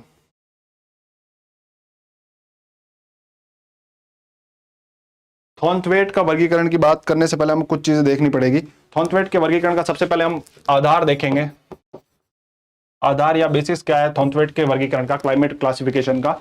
यहाँ पर हमने जैसे वो जो कोपेन था, कोपेन के वर्गीकरण का आधार था VRT, vegetation, rainfall and temperature. तो यहाँ पर है ERT, ऐसे आप याद रख सकते हैं ERT से, इवेपोरेशन, रेनफॉल एंड टेम्परेचर। तो यहाँ पर एक वेजिटेशन को इसने इवेपोरेशन यानी वाष्पीकरण से बदल दिया है। बस आपको ये चीज ध्यान रखनी है मोटी मोटी। और उसकी वजह से सारे जो क्लाइमेटिक रीजन है वो थोड़े चेंज हो गए हैं। और इसने जो क्लाइमेटिक, इसने वापस से हमको ABCD पढ़ा दी।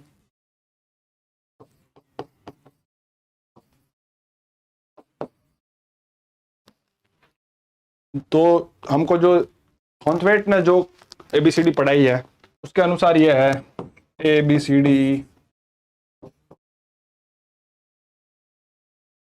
ए जो इसने यूज किया है वो रीजन इसने यूज किया है वेरी ह्यूमिड।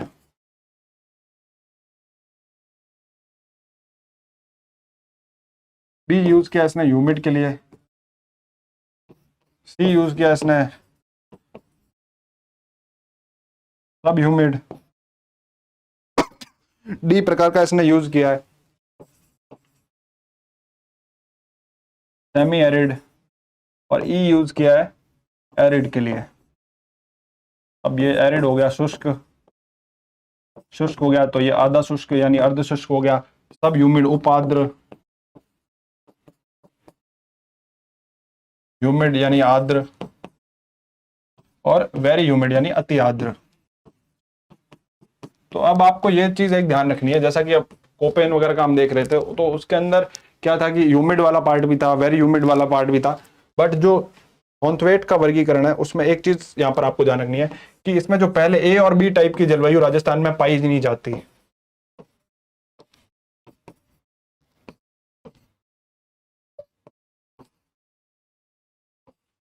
बेसिकली जो कोपेन, थॉर्नथवेट, इनका जो वर्गीकरण था ट्रिवार्था का, इन्होंने पूरे राजस्थान का वर्गीकरण भी दिया था, पूरे ग्लोब को देखते हुए इन्होंने वर्गीकरण दिया था कि पूरे ग्लोब में, पूरी पृथ्वी में कहाँ पे कैसा क्लाइमेट पाया जाता है। तो इसमें हमारे यहाँ पर राजस्थान में जैसा क्लाइमेटिक क्लासिफिकेशन है उसके अनुसार कुछ लिमिटेड टर्म्स ही काम में आ रही है, पर हमें कुछ टर्म्स हम पढ़ रहे हैं तो हमें वो ध्यान होना चाहिए कि हम ज्यादा टर्म्स क्यों यूज कर रहे हैं या क्यों देख रहे हैं, क्योंकि उन्होंने बड़ा क्लासिफिकेशन किया था, पूरे वर्ल्ड का क्लासिफिकेशन किया था, पूरे ग्लोब का क्लासिफिकेशन, पूरी पृथ्वी का क्लासिफिकेशन वो कर चुके हैं।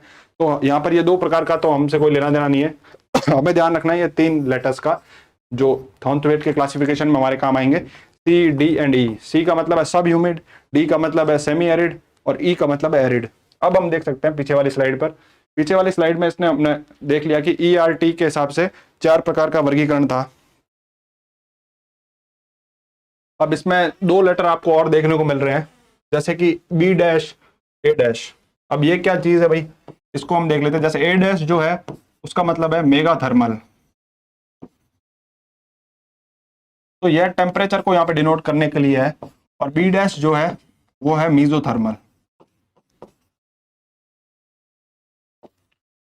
तो यह बेसिकली टेम्परेचर को डिनोट करने के लिए। तो ए डैश मतलब ये जो वेस्टर्न डेजर्ट रीजन में आप देख रहे हैं, यहाँ पर ए डैश दिखाया है, नीचे भी यहाँ पे ए डैश दिखाया है। तो जो ट्रॉपिक के पास वाला जो क्षेत्र है, यानी जो 23.5 डिग्री के पास वाला रीजन है, उसके लिए इसने ए डैश यूज किया है, मतलब मेगा थर्मल, यहाँ पे टेम्परेचर ज्यादा होगा। बी डैश ऊपर वाले क्षेत्र के लिए यूज किया है, जहाँ पर थोड़ा सा अर्ध शुष्क प्रकार की जलवायु है, मतलब थोड़ा सा ह्यूमिडिटी भी है, और वहां पर क्या है कि थोड़ा टेम्परेचर थोड़ा सा इसकी तुलना में कम होगा। जैसा कि ऊपर देख सकते हैं हम, श्रीगंगानगर, हनुमानगढ़, उस क्षेत्र में थोड़ा टेम्परेचर भी वेरिएशन आप देख सकते हैं।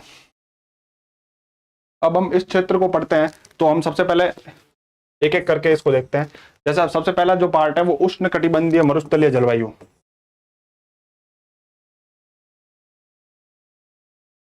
उष्ण कटिबंधीय मरुस्थलीय जलवायु को हम देख लेते हैं। तो हम लोग ये है ट्रॉपिकल डेजर्ट टाइप का क्लाइमेट है। ट्रॉपिकल डेजर्ट टाइप का जो क्लाइमेट है तो उसको हम देख लेते हैं। यहाँ पर ट्रॉपिकल डेजर्ट टाइप का क्लाइमेट जो है वो राजस्थान के वेस्टर्न हिस्से में पाया जा रहा है। इस चीज को हमें यहाँ से देखना चाहिए। थोड़ा अगर हम मैप में अच्छे से देखें तो इसमें कौन कौन से जिले आएंगे, तो यह यहाँ पर जो अनूपगढ़ है, अनूपगढ़ आ गया, बीकानेर का थोड़ा पार्ट आ गया इसके अंदर, अनूपगढ़, बीकानेर, जो जैसलमेर का पूरा पार्ट है, यहाँ पर फलौदी का पार्ट आ गया। यहाँ पर आपको जो नए जिले हैं उनको अकॉर्डिंग भी कुछ जिले याद रखने पड़ेंगे। यहाँ पर फलौदी आ जाएगा, अनूपगढ़ इस क्षेत्र में आ जाएगा, फलौदी इस क्षेत्र में आ जाएगा, जैसलमेर तो पहले से इस क्षेत्र में है ही, और जोधपुर रूरल का कुछ पार्ट, जोधपुर पहले इसमें आता था, जोधपुर रूरल का पार्ट हो गया, और यहाँ पर बाड़मेर तक का रीजन इसमें आ रहा है। तो आप देखेंगे ना, जैसे जो कोपेन का वर्गीकरण था उसमें यहीं से ही कट रहा था, यहाँ से लेकर ये पूरा जा रहा था। कोपेन का वर्गीकरण यहाँ से लेके ऐसे था, तो उसके अंदर बाड़मेर नहीं आ पा रहा था। बाड़मेर जो स्टेपी प्रकार की जलवायु में चला गया था, पर यहाँ पर बाड़मेर भी इसी में थार के डेजर्ट का पार्ट माना गया है और ट्रॉपिकल डेजर्ट टाइप की जलवायु में आ गया है। अब हम आगे, तो इसको इसने रिप्रेजेंट किया है EA-D से, तो ये आपको याद रखना है, EA-D से इसको रिप्रेजेंट किया है। बहुत ईजी है, इसको 4 भागों में बांटा है। एक जो ऊपर वाला है, यह दूसरा DB- हो गया, और दूसरा हो गया DA-W, और हो गया CA-W से। तो ये 4 प्रकार से हो गया। अब हम DB-W की बात कर लेते हैं। ई वाली होगी, ई मतलब थोड़ी शुष्क प्रकार की जो जलवायु है, जहां पर एकदम एरिड है, उस प्रकार की जलवायु। ई लेटर हमने एरिड के लिए यूज किया था, एरिड। तो यहाँ पर बिल्कुल एरिड प्रकार की जलवायु पाई जाएगी, ड्राई क्लाइमेट मिलेगा यहाँ पर। ड्राई मतलब एकदम शुष्क प्रकार की जलवायु यहाँ पर मिलती है, और ये मेनली मिलेगा जैसलमेर, बाड़मेर और जोधपुर वाले रीजन में। बीकानेर और अनूपगढ़ का रीजन भी यहाँ पर है मेनली। अब हम आगे बात करते हैं, तो DB-W वाला जो क्षेत्र है,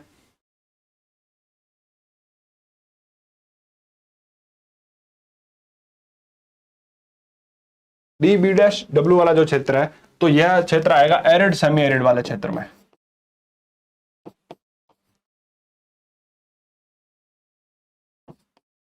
मतलब शुष्क और अर्ध शुष्क दोनों का जो मिश्रण वाली जलवायु क्षेत्र है। तो ये आप देख सकते हैं घग्गर वाला जो क्षेत्र है वो DB-W क्षेत्र में आ रहा है। इसमें मेनली श्रीगंगानगर, हनुमानगढ़, चूरू वाला क्षेत्र, थोड़ा बहुत बीकानेर वाला क्षेत्र, ये सब आपको देखने को मिलेगा इसमें। तो ये DB-W वाला क्षेत्र हो गया, एरिड सेमी एरिड टाइप की क्लाइमेट हो गया यहाँ पर। और जो तीसरा है DA-W यानी अर्ध शुष्क जलवायु, तो ये जो जलवायु है, तीसरी प्रकार की जलवायु जो है शुष्क अर्ध शुष्क हो गया, और ये हो गया अर्ध शुष्क प्रकार की जलवायु। जो DA-W प्रकार की जो जलवायु है, यह जो है सेमी एरिड प्रकार की जलवायु यहाँ पर है, अर्ध शुष्क है, यह पूरे प्रकार से अर्ध शुष्क वाला है। तो इसने सबसे बड़ा रीजन अर्ध शुष्क प्रकार की जलवायु को बताया है। तो इसके अंदर बहुत सारे रीजन आ गए, जैसे अलवर, भरतपुर, करौली, धौलपुर, अजमेर, बूंदी, भीलवाड़ा, चित्तौड़गढ़, जयपुर, नागौर, पाली, मतलब ये पूरा रीजन हो गया। जितने भी नए जिले बने हैं इसके बीच वाले, ये सारे इसमें आ जाएंगे, भरतपुर, पाली, और ये सारा रीजन जो है आपको सबसे बड़ा रीजन, लार्जेस्ट रीजन जो है कॉन्थवेट का, वो ये रीजन है, थर्ड वाला रीजन है, DA-W वाला है। A- और B- का वही मैंने टेम्परेचर के बेसिस पे आपको बता ही दिया था, और W वही विंटर राई के लिए यूज हो रहा है। और यहाँ पर CA-W वाला जो लास्ट वाला रीजन है उसको हम पढ़ लेते हैं। तो यहाँ पर ह्यूमिड क्लाइमेट पाया जाता है, C को हमने यूज किया था सब ह्यूमिड, उपाद्र प्रकार की जलवायु। तो यहाँ पर सब ह्यूमिड कहा है इसने, पर यहाँ पर क्लाइमेट तो ह्यूमिड ही पाया जाता है, इसका नाम सब ह्यूमिड क्लाइमेट है। पर यहाँ पर ह्यूमिडिटी बहुत ज्यादा पाई जाती है और यहाँ पर अच्छी बारिश होती है। तो इसके अंदर इसने जिन रीजन को लिया है उसके अंदर हम देख सकते हैं बांसवाड़ा, डूंगरपुर, प्रतापगढ़, झालावाड़, बारां और कोटा। तो यहाँ पर भी वही वागड़ और हाड़ौती वाले क्षेत्र को लिया है इसने। तो इसमें हम देख सकते हैं कि जो थॉर्नथवेट का क्लाइमेट क्लासिफिकेशन है वो कोपेन से थोड़ा डिफरेंट है। इसके अंदर इसमें इवेपोरेशन को जब ऐड किया तो थोड़ी चीजें बदल गई, और हम देखते हैं कि यहाँ पर बाड़मेर का जो हिस्सा है वो फर्स्ट वाले रीजन में आ गया, जो EA-W वाले EA-D वाले रीजन में आ गया है। तो इस हिसाब से क्या है कि बाड़मेर जो है शुष्क जलवायु वाले, मरुस्थलीय जलवायु वाले क्षेत्र में आ गया, और B-W जो ऊपर वाला रीजन है यह हो गया अर्ध शुष्क और अर्ध शुष्क, दोनों प्रकार की जलवायु यहाँ पाई जा रही है। तो इसमें ये रीजन हो गया ऊपर वाला रीजन, और जो बीच वाला सबसे लार्जेस्ट रीजन हो गया कोपेन का, वो रीजन वहां पर अर्ध शुष्क प्रकार की जलवायु पाई जा रही है, ये सबसे लार्जेस्ट रीजन है।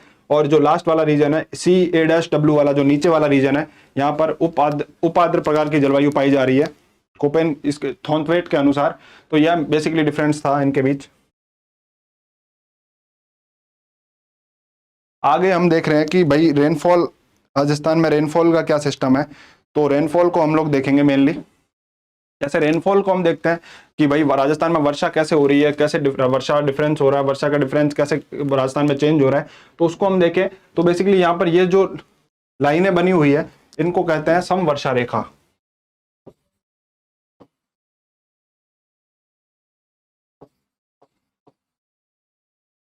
समवर्षा रेखा को हिंदी में, इंग्लिश में कहते हैं आइसोहाइट्स।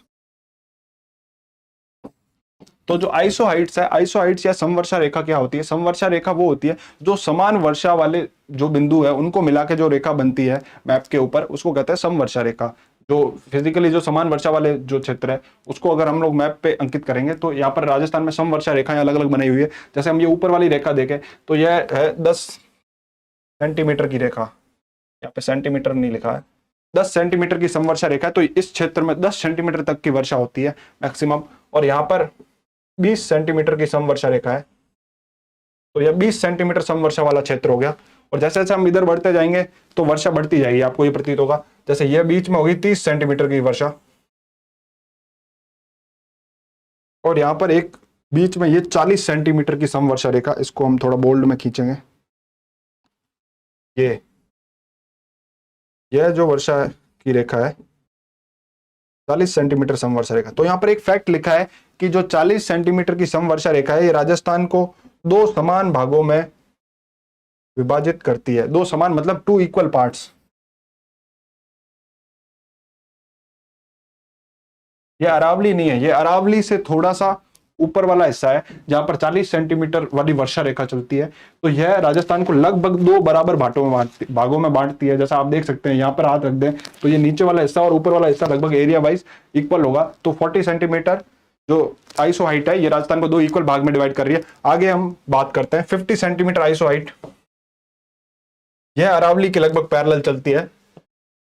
तो 50 सेंटीमीटर आइसो हाइट जो है वो राजस्थान के 2 इंपॉर्टेंट डिवीजन को बांटती है। राजस्थान के 2 इंपॉर्टेंट जो भौतिक भाग है उनको बांटती है 50 centimetre iso height. 50 centimetre iso height जो वेस्टर्न डेजर्ट वाला पार्ट है, पश्चिमी मरुस्थल वाला भाग है, उसको ये पश्चिमी मरुस्थल वाला भाग था जो शुष्क और अर्ध शुष्क मरुस्थल जहाँ आता है, और बीच में आ गई अरावली, और अरावली के ये पैरेलल है, अरावली के पास है, अरावली के ऊपर है, तो इसके इधर हो गया ईस्टर्न प्लेन। तो ईस्टर्न प्लेन और नॉर्थ वेस्टर्न डेजर्ट वाले पार्ट को अलग करती है 50 सेंटीमीटर आइसो हाइट। तो ये वाला फैक्ट भी आपको ध्यान रखना है कि राजस्थान के इन दो रीजन को कौन सी आइसो हाइट अलग करती है, जो अरावली के लगभग पैरेलल है, अरावली के पास ही है, अरावली के ऊपर ही है। तो यह आपको ध्यान रखना है 50 सेंटीमीटर आइसो हाइट। और राजस्थान में अब हम वर्षा का देखेंगे।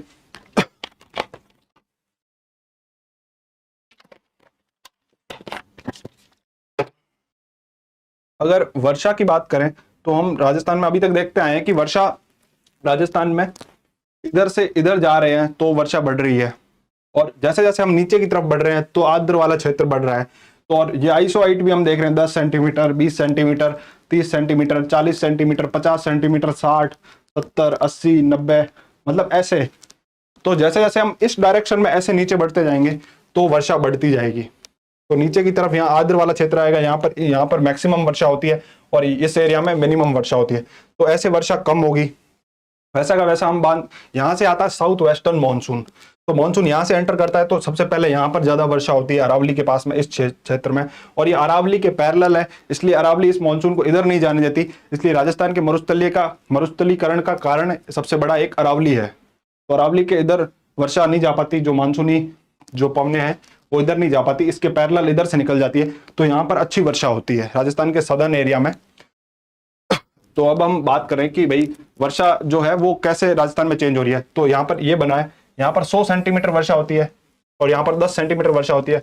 और जब हम सम वर्षा रेखाएं देख रहे हैं, आइसो हाइट्स देख रहे हैं, उनमें भी इधर इधर वर्षा बढ़ रही है। तो यहाँ पर राजस्थान के ईस्टर्न हिस्से में ज्यादा वर्षा होती है और राजस्थान के वेस्टर्न हिस्से में कम वर्षा होती है। तो जैसे हम ईस्ट से वेस्ट की तरफ बढ़ते हैं तो वर्षा कम होती है। आपको ऐसा क्वेश्चन भी देखने को मिलेगा, पिछली बार भी ऐसा क्वेश्चन आया था। तो ईस्ट से वेस्ट में वर्षा कम हो रही है या वेस्ट टू ईस्ट में वर्षा बढ़ रही है। वैसे ही हम बात करें कि जो नॉर्थ वेस्ट वाला हिस्सा है, नॉर्थ वेस्ट से अगर हम साउथ ईस्ट वाले हिस्से में जाते हैं, ऐसे north west to south east,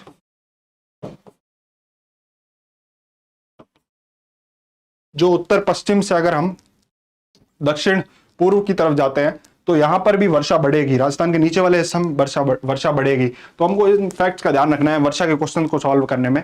तो प्रीलिम्स में इसी प्रकार के क्वेश्चन आते हैं।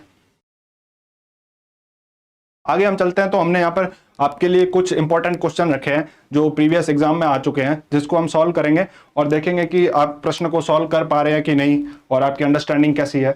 तो अब हम यहाँ पर देखते हैं, निम्नलिखित में से कौन से जिलों का समूह मानसूनी वर्षा की मात्रा के अनुसार अवरोही क्रम में सही ढंग से व्यवस्थित है।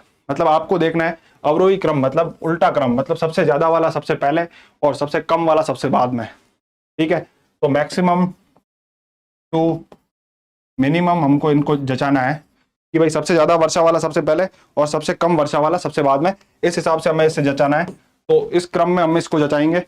तो हम देखते हैं, ऑप्शंस को देखते हैं, वर्षा के अनुसार जचाना है। तो अभी जो हमने आपको मैप दिखाया था मैंने आपको, उसको आपको ध्यान में रखना है। पहला ऑप्शन है धौलपुर, राजसमंद और जालौर। तो अब आप लोकेशन वाइज देखोगे तो हम पिछले मैप में चलते हैं। तो धौलपुर कुछ इस तरह यहां पर है, धौलपुर। अब हम राजसमंद की बात करें तो राजसमंद यहाँ कहीं आएगा, राजसमंद इस एरिया में आएगा। और तीसरा था जालौर, तो वो तो एकदम इस तरफ। तो अभी क्वेश्चन में क्या बात किया कि अवरोही क्रम में जचाना, मतलब मैक्सिमम जो रेनफॉल है वो पहले आनी चाहिए। तो धौलपुर सबसे उधर, हमने जो बात की थी कि ईस्टर्न जो पॉइंट होगा, राजस्थान का जो ईस्टर्न हिस्सा है वहां पर ज्यादा होगी, जहाँ पे यहाँ पे एवरेज 70 आ रही थी और यहाँ पे 0 आ रही थी, लगभग 0 से 10 वाला रीजन था। तो यहाँ पर जालौर इधर हो जाएगा, राजसमंद यहाँ, और बात करें धौलपुर यहाँ, तो धौलपुर आगे बता रहा है, ठीक है, सबसे ज्यादा धौलपुर, दूसरे नंबर पे राजसमंद है, तीसरे नंबर पे जालौर। तो ये वाला ऑप्शन ठीक है। ठीक है, तो इस प्रकार आप इस ऑप्शन को देख के भी चेक कर सकते हैं। तो इससे आप सॉल्व करेंगे तो क्वेश्चन हो जाएगा। तो ये तो हमें पहले ऑप्शन में मिल गया, तो आगे देखने की जरूरत नहीं है, आगे चलते हैं। आगे हम चले, as per the Köppen's climate classification. अब यहाँ पर कोपेन का क्लाइमेट क्लासिफिकेशन आ गया। तो क्वेश्चन आते रहते हैं कोपेन के क्लाइमेट क्लासिफिकेशन के। तो हम यहाँ पर कोपेन का क्लासिफिकेशन या कोपेन का जलवायु वर्गीकरण देखें तो इसके अंदर ये पूछ रहा है कि कौन सा रीजन करेक्टली मैच्ड है। मतलब कौन सा रीजन सही से मैच्ड है। तो यहाँ पर हम देखते हैं, जैसे ये अलग अलग रीजन बताया, CWG, BWHW, BSHW और AW। तो हम एक मैप बना लेंगे यहाँ पे, छोटा सा मैप ऐसा बना सकते हो आप राजस्थान का, ठीक है। अब यहाँ पर ये बात कर रहा है, तो कोपेन का वर्गीकरण पहले आपके माइंड में आ जाना चाहिए कि भाई कोपेन साहब ने कैसे वर्गीकरण को बांटा था। तो अब हम कोपेन के वर्गीकरण को देखेंगे। तो कोपेन का वर्गीकरण आपके माइंड में क्लियर होना चाहिए। तो कोपेन के वर्गीकरण को आप देखेंगे तो आप मोटा मोटा पाएंगे कि भाई राजस्थान को इसने ऐसे बांटा था, एक रीजन, और थोड़ा ज्यादा हो गया,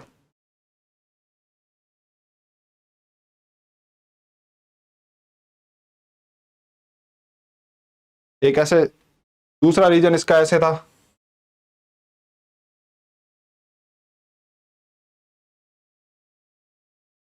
ये रफ डायग्राम है, आप इसको ज्यादा फेयर ना माने।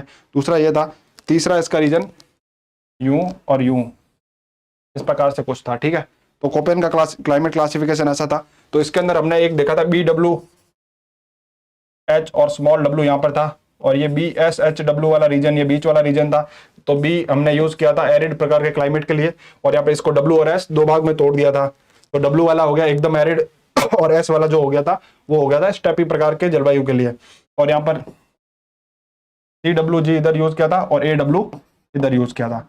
अब हम क्वेश्चन पे आ जाते हैं, वापस क्वेश्चन पे आते हैं। तो हम देखते हैं कि इसने CWG भरतपुर में रखा है। तो CWG इस साइड का एरिया है। आप मोटा मोटा आइडिया भी मानोगे तो भी आप समझ जाओगे कि ये भरतपुर में, CWG वाला एरिया भरतपुर में ही है कोपेन के अनुसार। दूसरा हम बात करते हैं AW वाला, ये हमको इजीली दिख रहा है कि AW जो क्षेत्र है वो भी डूंगरपुर में है, ये जो नीचे वाला क्षेत्र है। तो AW इस क्षेत्र में आ रहा है, तो डूंगरपुर भी इसमें है, ये भी चीज सही है। तो ये दो फैक्ट तो हमें सही दिख गए। फिर अब दो फैक्ट और आ गए कि भाई BWHW ये बाड़मेर में बोल रहा है। तो ये मैंने आपको बताया था, आपको ये चीज ध्यान रखनी, कोपेन के क्लाइमेट क्लासिफिकेशन में जो BWHW वाला पार्ट है ये जैसलमेर से शुरू होता है, बाड़मेर का इसमें कोई लेना देना नहीं है। तो हम इसमें इसको गलत कर देंगे, बाड़मेर वाले रीजन को। और यहाँ पर BSHW के अंदर इसने गंगानगर को मान लिया, जबकि नहीं, यहाँ पर ये पूरा इधर तक जाता है, गंगानगर, हनुमानगढ़ और चूरू का काफी पार्ट, यह पूरा BWHW वाले क्षेत्र में ही आ जाता है। तो BSHW में ये पार्ट नहीं है, इसलिए गंगानगर भी इस पार्ट में नहीं है। तो आपको ये ध्यान रखेंगे, मोटा मोटा आप जिलों का आइडिया रखेंगे, पॉलिटिकल जिलों का भी आइडिया रखेंगे और ज्योग्राफिकल मैप का भी आइडिया रखेंगे, तो ये क्वेश्चन आप कर लेते। तो यहाँ पर A और D आंसर हो गया, फोर्थ आंसर हो गया। अब हम चलते हैं आगे बात करें, एक और क्वेश्चन है हमारे पास। तो यहाँ पर राजस्थान में मई और जून के महीनों में उत्पन्न होने वाली धूल भरी आंधियों के लिए उत्तरदायी है। तो यहाँ पर कुछ चीजें दे रखी है, उसके लिए हमें पहले कुछ कॉन्सेप्ट को जानना पड़ेगा। तो हम उस कॉन्सेप्ट को पहले थोड़ा जान लेते हैं। तो उसके लिए हम एक चीज पहले पढ़ने वाले थे, उस चीज को हम अभी ऐड कर लेते हैं, जो मैंने शुरू में भी आपको बोला था कि राजस्थान के जो हम क्लाइमेट के सीजन का क्लासिफिकेशन करेंगे,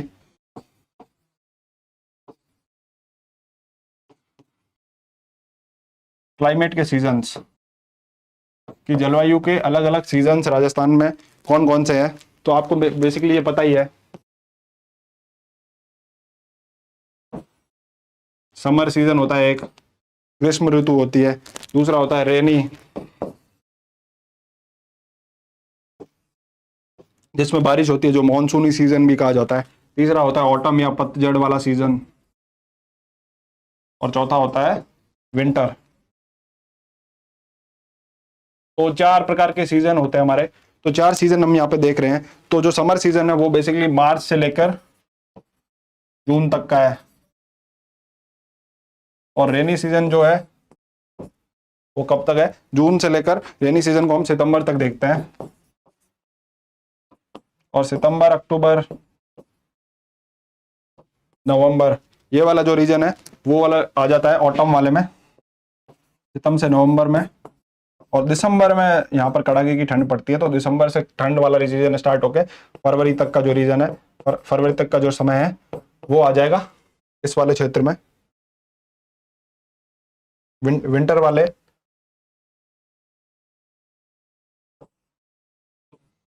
सीजन में।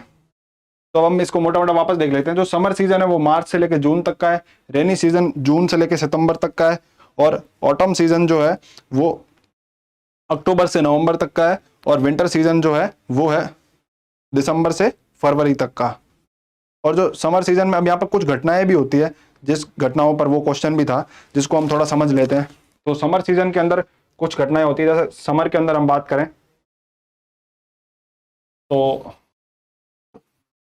समर यानी जो गर्मियों वाला सीजन है, जो मार्च से लेकर जून तक का सीजन है, उसके अंदर क्या होता है, उसके अंदर यहाँ पर लू, सैंडस्टॉर्म और भूबल्या, लू,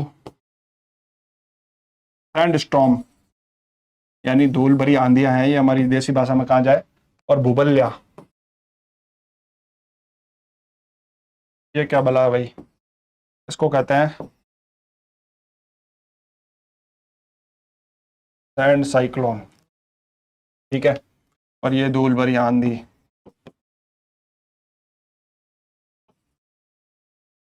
और ये हो गया लू। अब लू क्या होती है, सबसे पहले हम ये समझेंगे। तो जो लू है, पहला लू जो है एक प्रकार की विंड है। विंड है, कैसी विंड है, हॉट है यानी गर्म है। लू एक गर्म हवा है, देखते हैं राजस्थान के, पश्चिमी राजस्थान में देखने को मिलती है, इसमें लू हो जाती है ज़्यादा, तो भी आपकी ज़्यादा हालत ख़राब हो जाती है और डिहाइड्रेशन हो जाता है। तो लू और ड्राई है, हॉट के साथ साथ ये ड्राई है, यानी यहाँ पर शुष्क है एकदम। तो यह ऐसी विंड जो है, जो हॉट एंड ड्राई विंड्स है, जो राजस्थान में पाई जाती है, तो वहाँ पर उसको लू कहा जाता है। हाँ मंगवा। तो हम बात कर रहे थे लू की। लू जो है वो हॉट एंड ड्राई विंड्स है, जो राजस्थान के, पश्चिमी राजस्थान में पाई जाती है। Thank you.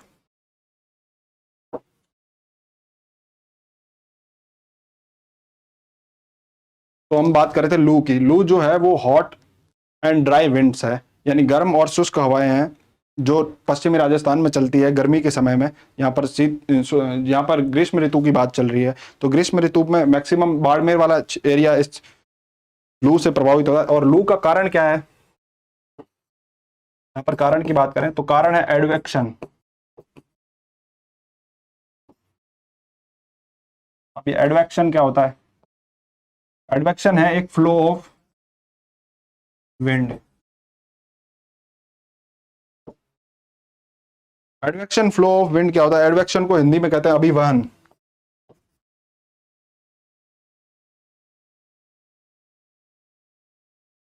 तो जो वायु है, जो लू है, वायु गर्म और शुष्क वायु का अभिवहनीय जो संचरण होता है, उसको हम लू कहते हैं। और जो लू का मैक्सिमम इफेक्ट देखा जाता है बाड़मेर वाले क्षेत्र में। अब एडवेक्शन क्या होता है,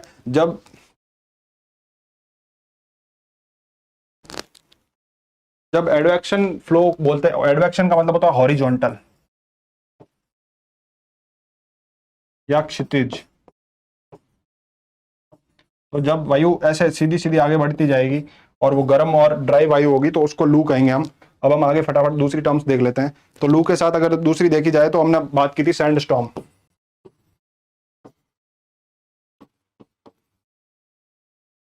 सैंड स्टॉर्म जो कहा जाता है, तो ये डस्टी होता है। पहली बात, इसमें डस्ट होगी यानी मिट्टी तो होगी, और यह ह्यूमिड होता है, मतलब ये जो टेम्परेचर है उसको कम कर देगा। डस्टी और ह्यूमिड विंड्स होती है, यह भी विंड का ही एक प्रकार है जो गर्मियों में चलती है। डस्टी और ह्यूमिड विंड है, उसको कहते हैं सैंड स्टॉर्म। और यह क्यों होता है, इसका कॉज है कन्वेक्शन फ्लो ऑफ। अब कन्वेक्शन फ्लो क्या होता है, यह है जैसे यह जो पृथ्वी है, पृथ्वी के ऊपर से जो धूल के कण है, अगर ये ऊपर उठेंगे वायु के साथ, तो वायु के साथ ये ऊपर उठते हैं मिट्टी को लेकर, और ये दूर दूर तक आंधियों की फॉर्म में उड़ते जाते हैं। जो वर्टिकल फ्लो ऑफ एयर होता है, तो उसको आंधी कहते हैं, आंधी या सैंड स्टॉर्म। तो उसको यहाँ पर डस्टी और ह्यूमिड होती है, ये टेम्परेचर को कम कर देती है। और इसमें वर्टिकल फ्लो ऑफ एयर होता है, या फिर जो वायु का वर्टिकल फ्लो होता है। आगे हम बात करते हैं कि सैंड साइक्लोन क्या होते हैं। तो जो आंधियां हैं, ये मैक्सिमम आती है कहां पर, गंगानगर में। आपको ये फैक्ट भी ध्यान रखना है। तीसरा हम बात करते हैं सैंड साइक्लोन। तो सैंड साइक्लोन है वो एक तरीके से सैंड स्टॉर्म का ही प्रकार है, पर इसमें क्या साइक्लोन भी होता है। अब साइक्लोन क्या होता है, साइक्लोन एक चक्रवात होता है, मतलब जो गोल गोल ऐसे आपस में अपने आप में घूमता जाता है और आगे बढ़ता है। तो साइक्लोन में क्या होता है, वर्टिकल फ्लो ऑफ एयर तो होता ही है, साथ में क्या होता है, इसमें बीच में लो प्रेशर क्रिएट होता है, कहीं पे लो प्रेशर क्रिएट होता है, उसकी वजह से अगर वायु ऊपर उठती है और चलने लगती है तो उसको सैंड साइक्लोन बोलते हैं। तो सैंड साइक्लोन जब राजस्थान में पाया जाता है, भूबल्या, इसको भूबल्या कहते हैं हिंदी में। तो भूबल्या का रीजन ये है, भूबल्या मैक्सिमम पाए जाते हैं बीकानेर में। बीकानेर में भूबल्या देखे जाते हैं गर्मी के रीजन में, गर्मी के समय में। तो बेसिकली आपको ये चीज़ें ध्यान रखनी है, तो इससे अपना क्वेश्चन बन जाएगा। अब हम आगे चलते हैं, हम जो सवाल देख रहे थे उसकी तरफ बढ़ते हैं। तो हमारा सवाल ये था कि राजस्थान में मई और जून के महीनों में जो उत्पन्न आंधियां होती है, मतलब द डस्ट स्टॉर्म यानी sand storm, dust storm sand storm एक ही बात है। Originating Rajasthan in May and June months are caused due to, मतलब इनका कारण पूछा है, तो हमने अभी इसका कारण डिस्कस किया ही है। तो कारण क्या था, सैंड स्टॉर्म का कारण क्या था, कन्वेक्शनल करंट थी सैंड स्टॉर्म का कारण। कन्वेक्शनल मतलब अभी जो संवहनीय प्रवाह जो था, कन्वेक्शनल मतलब जो संवहनीय प्रवाह था सैंड स्टॉर्म का, जिससे वायु ऊपर की तरफ उड़ रही थी, जो डस्ट पार्टिकल्स को लेकर, मिट्टी को लेकर, धूल भरी जो सैंड स्टॉर्म्स चल रहे थे। तो कुछ स्थानों पर संवहनीय धाराएं उत्पन्न हो जाती है, origin of convectional current at the few places, इसकी वजह से यह होता है। तो पहला वाला स्टेटमेंट एकदम सही है, संवहनीय धाराएं। तो वो मैं पिछले आपको बताना भूल गया था कि यह जो कन्वेक्शनल करंट होता है इनको हिंदी में संवहनीय धारा कहते हैं, और जो एडवेक्शन करंट होता है उसको कहते हैं अभिवहनीय धारा। और यहाँ पर दूसरा पॉइंट भी हम पढ़ लेते हैं कि अरावली की पहाड़ियां दक्षिण पश्चिम वाली हवाओं के समांतर है। तो यहाँ पे एक फटाफट मैप बना के देख लेते हैं। तो मैप के अंदर ये हमने अरावली बना ली। अरावली में देखें कि अरावली की पहाड़ियां दक्षिण पश्चिमी हवाओं के समांतर है। दक्षिण पश्चिमी मतलब साउथ वेस्ट जो विंड्स हैं वो इधर से आती है, वो इसके समांतर है। तो इसका क्या लेना देना, यहाँ वेस्टर्न रीजन में कोई लेना देना ही नहीं है। दक्षिण पश्चिमी वाली जो हवाएं हैं उनका वेस्टर्न रीजन से कोई लेना देना ही नहीं है, तो उससे वहां पर डस्ट स्टॉर्म क्यों उठेंगे, वो वाली हवाएं वहां पहुंच ही नहीं रही है, अरावली बैरियर का काम कर रहा है। तो यह एकदम गलत हो गया। आगे बात करते हैं अति तीव्रगामी पूर्वी हवाओं की उत्पत्ति, अरावली। तीसरा है originating of fast speedy easterly winds. Easterly winds अगर इधर आएगी तो भी यहाँ पर अरावली है जो उसको आने नहीं देगी, और ऐसी विंड्स होती ही नहीं, अभी यहाँ पर आ ही नहीं रही है। तो यह भी एकदम आपको कंफ्यूज करने के लिए था। अगर आपको यह आता है कि कन्वेक्शन फ्लो ऑफ जो करंट्स है, कन्वेक्शन करंट्स है, कन्वेक्शन फ्लो ऑफ एयर की वजह से सैंड स्टॉर्म का उत्पत्ति होती है, तो आपका यहाँ पर केवल है फोर्थ ऑप्शन सही है। तो इससे आपका ये हो जाता है। और यहाँ पर हम मेंस की कुछ क्वेश्चन की डिस्कस करें तो what makes western Rajasthan extreme draft affected area in India. तो इसमें आपको ये प्रीलिम्स का, ये मेंस का क्वेश्चन है, यहाँ पे प्रीलिम्स गलती से लिख दिया है क्योंकि ये सब्जेक्टिव क्वेश्चन है। तो इसमें आपको कुछ चीज़ों को डिस्कस करना है कि ड्राफ्ट इफेक्टेड, यहाँ पर सूखा प्रभावित क्षेत्र क्यों है। तो आपको इसमें बहुत सारी चीज़ें लिख सकते हो कि भाई राजस्थान जो है उसके अंदर जो मैक्सिमम जो है वो पहला वाला नॉर्थ वेस्टर्न डेजर्ट रीजन का पार्ट है, मैक्सिमम एरिया 61% के अराउंड एरिया। तो यहाँ पर सूखा पड़ता है, आधे से ज़्यादा क्षेत्र में आपको सूखा देखने को मिलेगा। एक इसमें भी शुष्क प्रकार की जो जलवायु है वो वाला क्षेत्र भी यहाँ पर है, तो ये जैसलमेर और बाड़मेर और इस प्रकार का जो बीकानेर वाला जो क्षेत्र है। तो यह आप लिख सकते हो कि इसमें ये वाले क्षेत्र की अधिकता है। उसके साथ में आप लिख सकते हो एक बड़ा रीजन यहाँ पर अरावली है, तो अरावली में लिख सकते हो अरावली जो ग्रेट वाटर डिवाइड,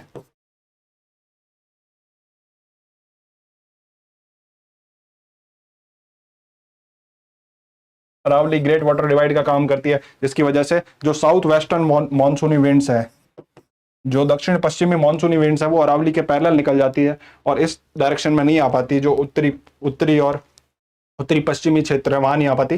तो राजस्थान के डेजर्टिफिकेशन का एक बड़ा कारण यही है सूखा प्रभावित होने का, जिससे कि ये विंड्स इधर नहीं आ सकती, तो बारिश नहीं होती है ज़्यादा।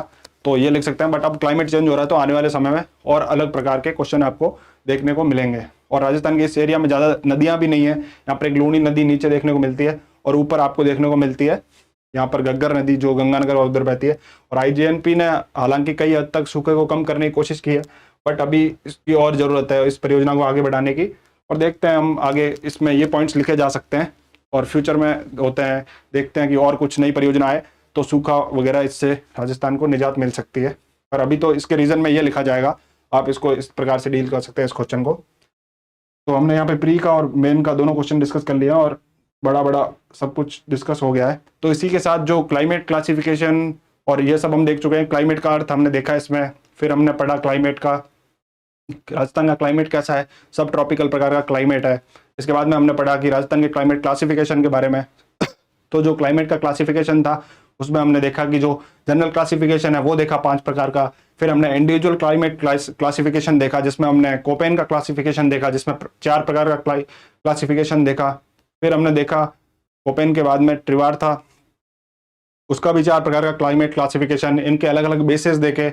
और हमने देखा थॉर्नथवेट का क्लाइमेट क्लासिफिकेशन। फिर हमने देखा 4 सीजन्स के बारे में पढ़े, और लू, भूबल्या ये क्या होते हैं, सैंडस्टॉर्म्स क्या होते हैं, इनके बारे में पढ़े हम। और लास्ट में हमने कुछ क्वेश्चन देखे।